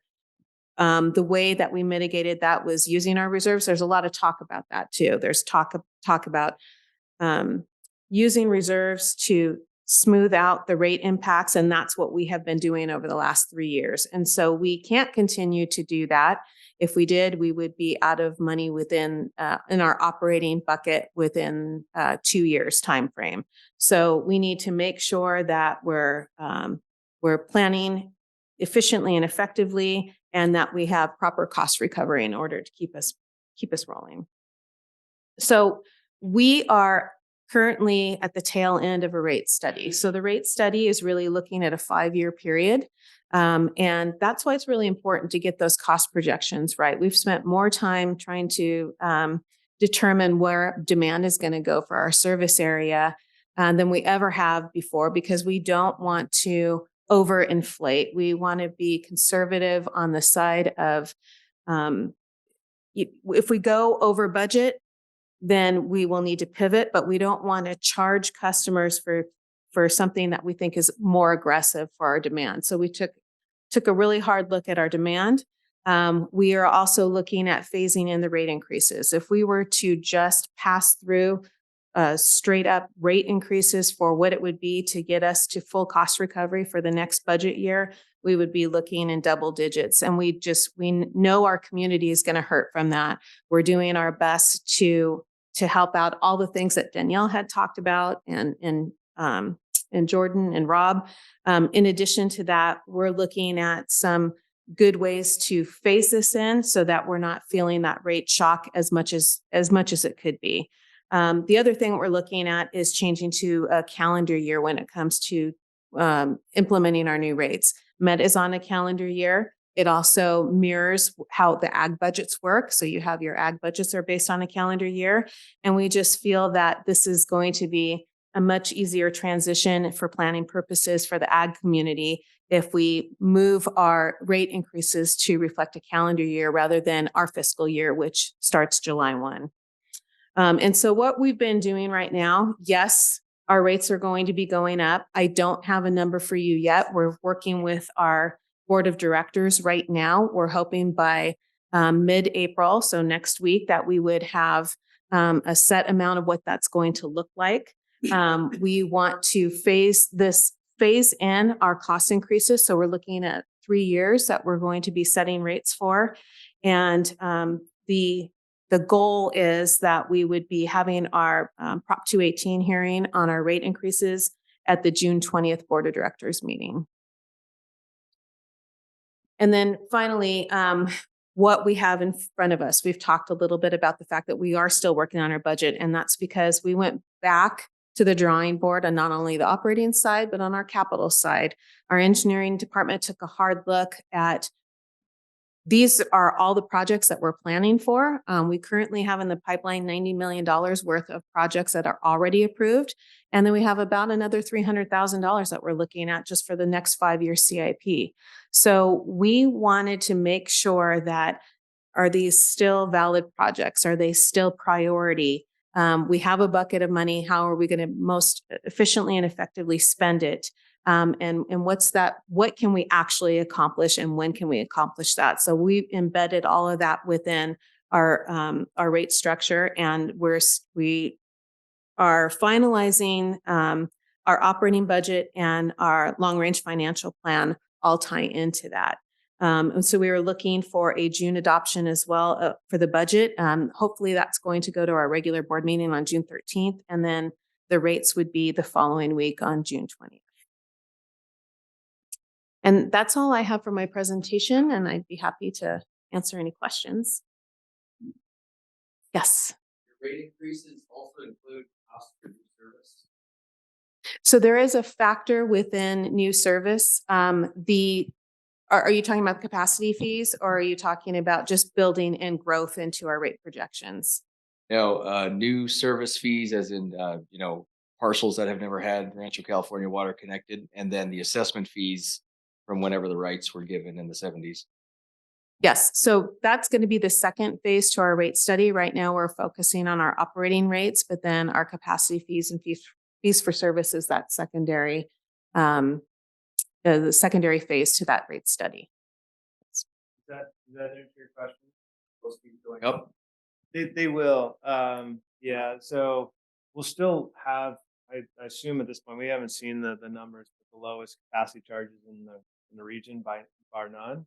But nevertheless, there's still going to be a cost to connect to the system. And so what that pays for, I think is if I may, worthy.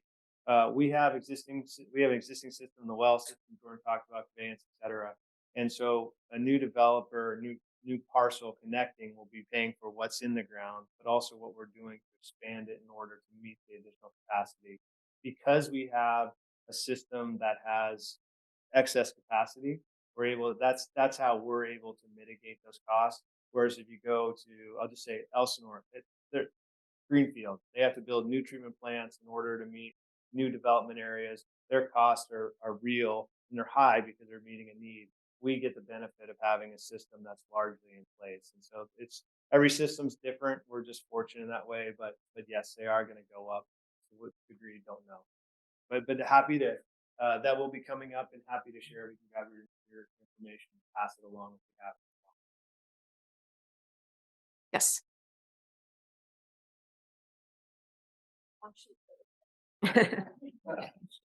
Regarding the crop swap program, that's a grant, isn't it? We get a Correct. grant. Yeah. That is grant funded, yes. So what percent of our water needs, or your needs, production, have been reduced by the crop swap? And how much, is this the wrong person? No, that's okay. No. We're Okay. all here. I'm interested in how much land has been converted and how much you expect is left to convert. So I just kind of wanted to know the numbers on all that. And so here's the easiest answer I can give. That's going to be the next presentation. But no, I appreciate it. It's, basically 500 acre feet and total reduction so far. And so Justin's going to come up and talk about it. Again, one of the key things to share is, why did we continue to evolve the program and to make it available for other things, such as irrigation upgrades, not just swapping out of varietals. And Chuck was a big part of helping us to understand what the ag community needs, regenerative ag. And so there's really a great opportunity. And as after, when Justin comes up, please spend the money as quickly as possible. Please, please, please. So. All right. Shameless plug. Where is Justin? Oh, there he is. He showed up. Any other questions for me before Justin comes up and gives you the good news? No? Okay. Well, thank you very much, everybody. Appreciate your time.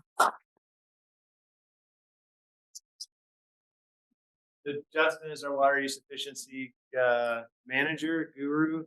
All know him very, very well. And so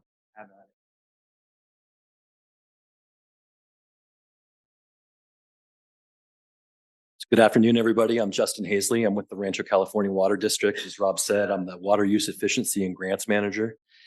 Kind of picking up on what Rob said about Rancho Water being the most innovative and forward-thinking water district around. I have to agree with him on that. I've been, I did include Eastern in that comment too, right? oh, there's Jeff over there. And the reason I say that is because I've been working with the agricultural community for a good 20 years, 20 plus years. And I've worked with the agencies down in San Diego County. I've worked here for about 15 years. And I don't know of any other district that goes so far to try and help their agricultural community as Rancho Water does. And it's not just me saying that. People tell me that. I've had avocado growers tell me that. I've had wine grape growers tell me that. Farm managers who are farming in different areas, they say, why don't these other people do the things that Rancho Water are doing? And I kind of shrug my shoulders and say, I don't know. There we go. So what are we doing? We've been heavily involved in research pilots over the past 10 years. And again, there aren't any other water districts that financially support research pilots. We've been out in the wine grape vineyards, working with okay, no, it's just Rancho. Yeah. Well, there's Brandon on. We've been out in the wine grape vineyards working with irrigation trials. We've looked at different regulated irrigation tactics to try and help them save water and increase the quality of their wine grapes. We've looked at sap flow sensors with the wine grape growers. We've also worked a lot with the avocado growers, looking at different kinds of technologies that they can adopt to help them become more efficient. In particular, we're talking about remote sensing technologies, soil moisture sensors, remote valve control, automated irrigation. Nowadays, things have, the rate at which technology has gotten better has been so quick in the last 10 years. Now we're at a point where you can turn your valves on and off with your phone. You can track the soil moisture. It's there. And we've been looking at these things and working with our agricultural community to try and make it easier for them to move toward those kinds of practices. So a lot of research trials. We're also involved in technical assistance.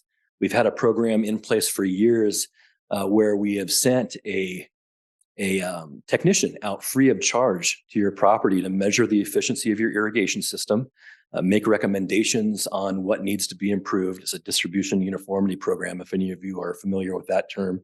And we also have financial incentive programs.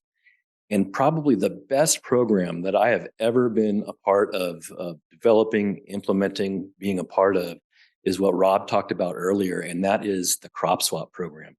Before I get into talking about that though, I want to show you a couple of things. I want to make a point that all of these programs that I'm going to talk about, they are funded primarily through grants. We have been very successful in getting grant funding over the course of the past 10 years. I know Rob talked a little bit about this. I know Danielle talked a little bit about it. But if you look at this chart right here, you can see that we've been really successful over the course of the past 10 years. We're averaging $1, $2, $3 million a year for about a decade. And then things started to happen. The bipartisan infrastructure legislation, different things happening at the state level where more money was becoming available. And our team worked really hard, Rob, Danielle, on the front end with the lobbyists, to try and access as much of that money for the district as we possibly can. And if you look at last year, 2023, we're at $23 million in grants. That is an all-time record for the district. And all of that money, this is not just for agricultural assistance projects. This is for major infrastructure projects, things that help offset costs for all of the ratepayers. 2024, we are already at $11 million, and we're only 3 months into the year. I've got that red part of the bar here for 2024 because we have lots of grant applications out there right now that are being considered by state and federal agencies. So there's a huge potential for us to get a lot more money for our projects going forward. I took a look at what we, I took a look at what we have out there right now. We have the potential. If we get every single grant that we've submitted for, over the course of the past year or so, we could be bringing in another $85 million in funding to the district. And that there's a few big projects here listed that are part of that $85 million. We're talking about the Vale Dam upgrade, some water treatment projects, the groundwater expansion project that Rob talked about a little bit, and some improvements up in the Santa Rosa Division, Rancho Pump Station, et cetera. Mhm. I think most of you know this, but I'll just for purpose. This goes back to when Jeff was here. So we, working with FEMA, $49.6 million to offset the cost of replacing Vale Dam. And so why Justin has it as to come versus is we're waiting on FEMA to finally stamp our design drawing. With that, we're going to construction, and that is an automatic. The other thing that we've done is we've applied for additional funds from FEMA and others in order to mitigate the cost. When it was started, the dam was only going to be $30 million. It's now north of $100 million. And, so it's our responsibility to mitigate that as much as possible. And so we'll have $50 million, absolutely. And then we're trying to find additional funds to offset it. But I want to say that's not should probably even color code it differently. It's that's coming in. And so that's kudos and thank you to Justin, Jeff, to everyone. So the agricultural projects that I was talking about earlier, those that are designed to help our growers become more efficient, they are all in part, or the majority of them are grant funded. So I talked about the crop swap program a little earlier. I don't know how to move this thing out. I talked about the crop swap program a little earlier. That was a program that we developed back in 2016. We received 2 different grants to fund that program. It was $2 million through the Department of Water Resources, $1 million from the Bureau of Reclamation, and Rancho Water ponied up $1 million for a total of a $4 million program. This program was originally designed to help growers replace their high water use crops with lower water use varieties. We borrowed the concept from a turf replacement program for urban water users. Through Metropolitan, you can get a couple of dollars a square foot to replace your turf with lower water use plants. We thought, why can't we do that for our agricultural customers? So we went out, we asked for money from these funding agencies, and they said, yeah, great idea.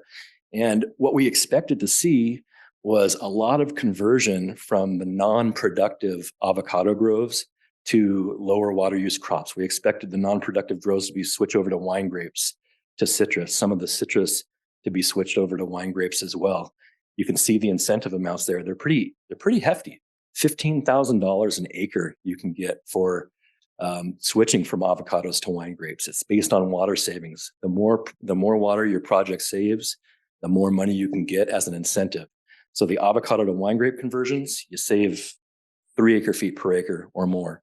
So you get $15,000, a little less for citrus to wine grapes, a little less for avocados to citrus, but it's based on water savings. Yeah. Here I am talking technology and I can't. All right, thanks, Gimme.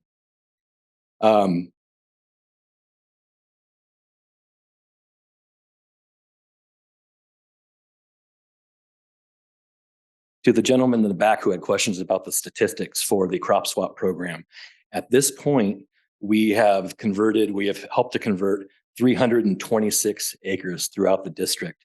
How much more is available to convert? That's a tough question to answer, but we did do an analysis back in 2016 using GIS and different kinds of data to try and identify those parcels that were suitable for conversion.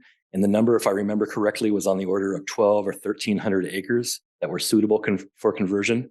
So at this point, we've got 326 converted, and we have documented 800 acre feet per year of water savings. You translate that to savings in dollars for imported water purchases, you're looking at over $1 million a year in savings by avoiding those imported treated imported water purchases.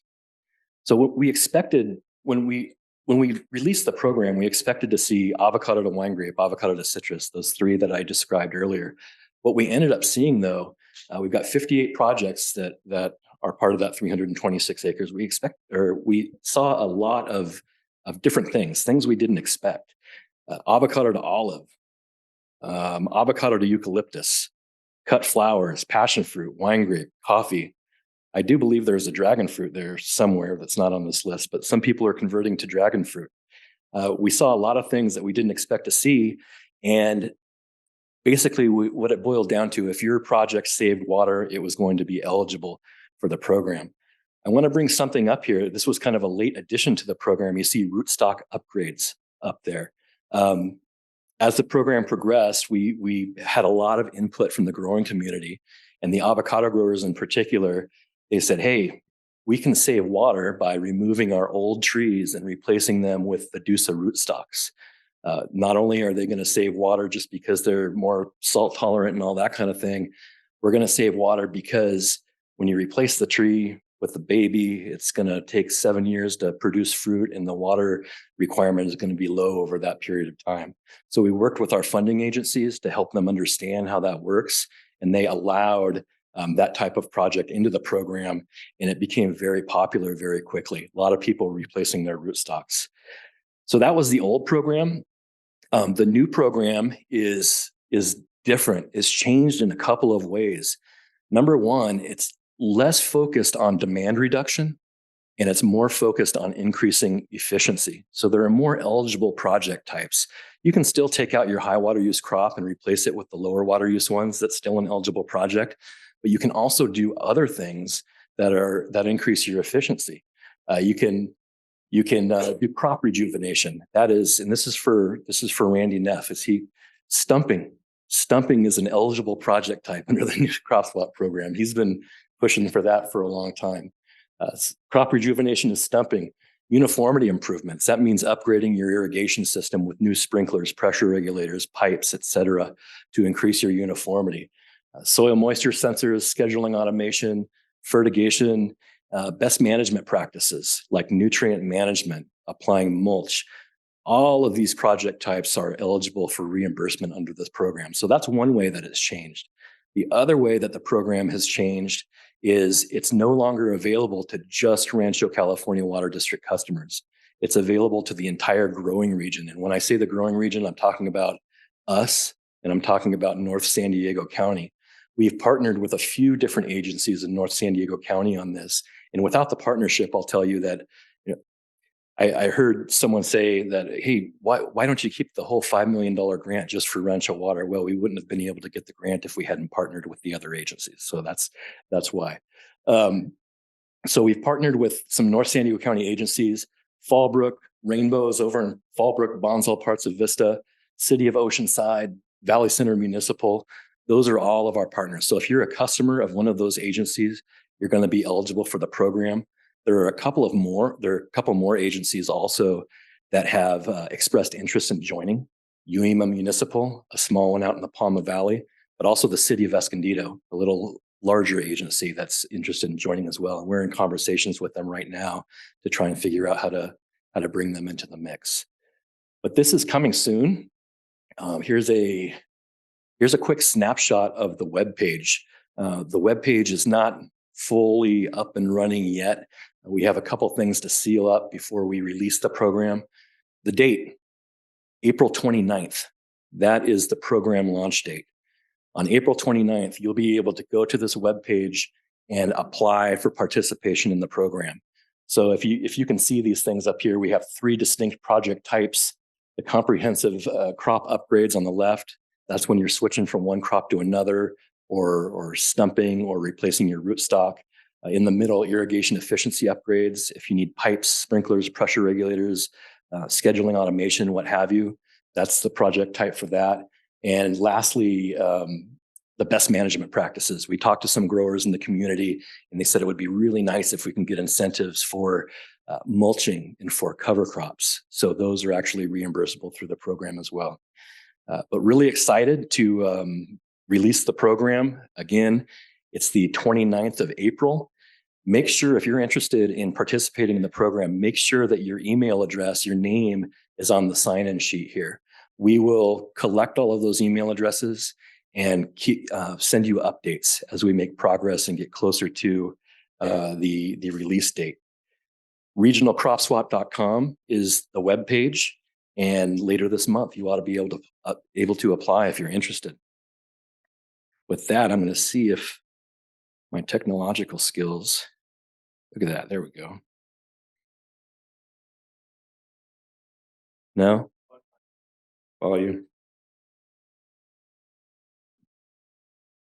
I'll start it over for you.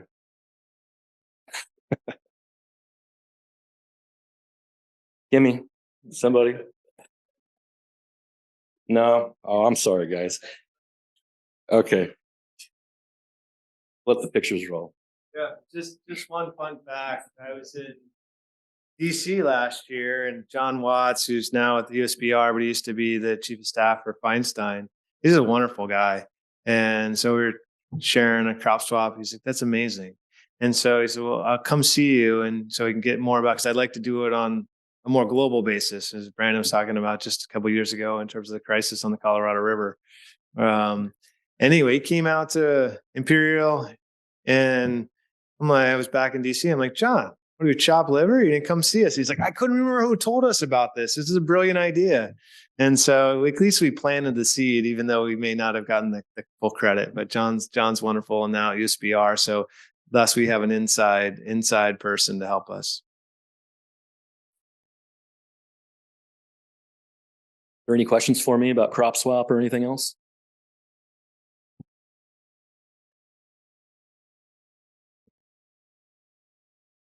And just thank you to Justin. Thank you to JD and Chuck.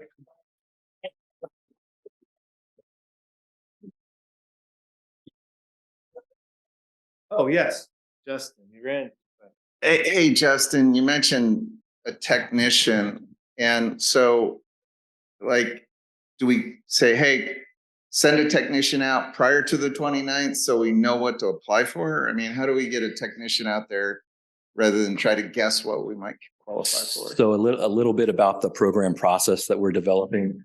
What's going to happen is you're going to submit an application through the web portal that I showed you. Once you submit that evaluation or that application, it'll be evaluated.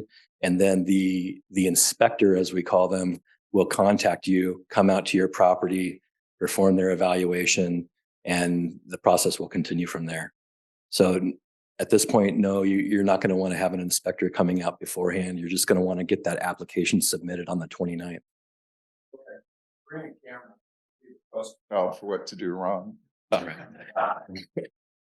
What else? Is that NRCS or is that Rancho Water? This program is funded by the Department of Water Resources. So it's coming through DWR, the state, to Rancho Water, and then to you. NRCS funding is separate, and it can actually, you can apply for that too, to supplement the Rancho Water funding. Yeah. That's been a really big part of our conversation with our partner agencies. And again, we started small. We want to get our peer agencies involved as well as getting many as involved as possible. Forgive me, I owe Bill Wilson a thank you too. He was very much part of the upgrade to this program as well. So thanks, Bill. Yeah, I know. You're hiding in there, so I didn't mean to exclude you from it. So, any other questions on crop swap? Yes, sir. Yeah, so we can't fund things that have been already done. It's moving forward program. I've had so many people ask me that if we were to do that, the money would be gone in about a day and a half.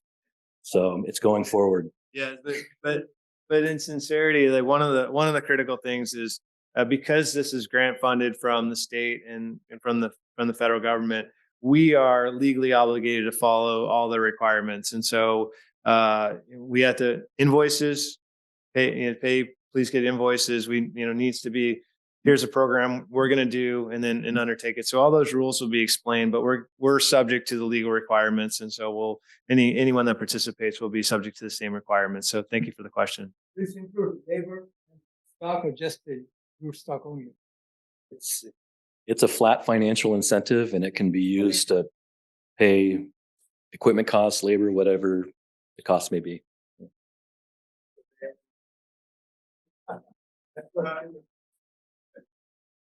So another requirement that I hear brought up in the back here, since it is a state funded grant, they require that the participant evaluate whether or not prevailing wage applies to their project.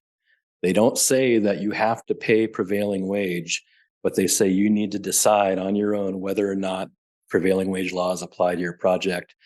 Some growers have chosen to go that route and pay the prevailing wage. Others have made the determination that it doesn't apply, and they haven't done so. But there is that in the contract that you sign when you participate in the program, it will say that there. Thanks. If you took the initiative and tore out the vineyard or avocado grove, but didn't put in the rootstock until after April 29th, does that apply? Which part? It's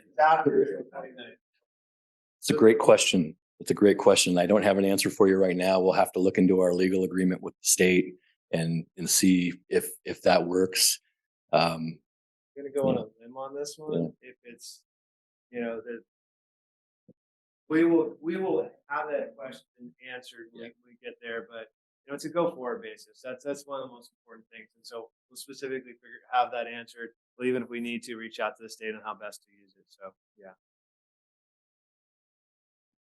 Hi, I just wanted to touch on the prevailing wage issue. 2 seasons ago, we were approved for a complete crop swap at our project, as you know.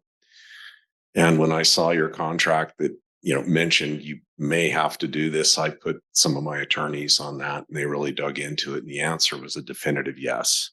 If you are doing tree removal, payment of prevailing wage to those laborers is lawfully obligated. And for that reason, we turned the crop swap money down. It broke my heart to do that, but we determined we really had to. Now, if you are the owner of the property and you do it with your own personal labor, you're not paying anyone to do it, you certainly can take the crop swap money. But as soon as you pay a person to do tree removal with public funds, there is that obligation. And it was crystal clear in the law. Thanks for pointing that out to us so that we didn't get in trouble. Yeah, thanks. Other questions on crop swap? Yeah.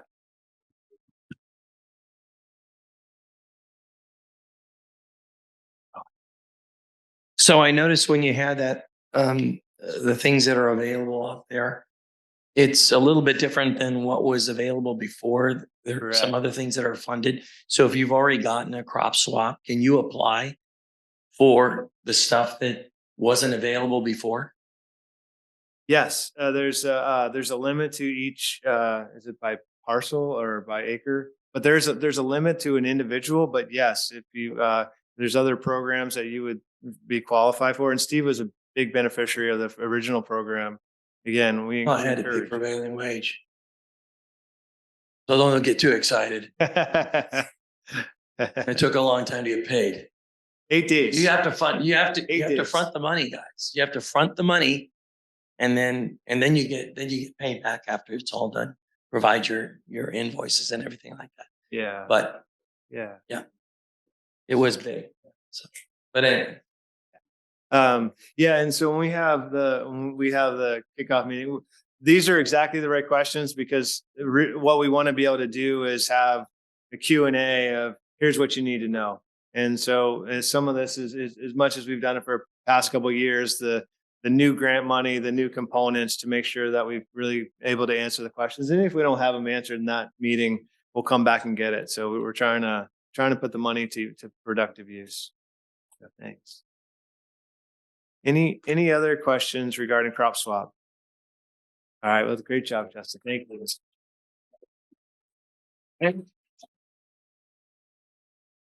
Jeff, would it be reasonable to invite you to come up and say a couple words? And again, thank you, Brandon. Jeff is our representative on Met. He's one of us, and so it's really powerful to have him on the dais. And I'll say it so you don't have to. He is the leading voice. He's the voice telling the other agencies we have to do the right thing. So thank you for that. Thanks, Rob. So thank you, Rob.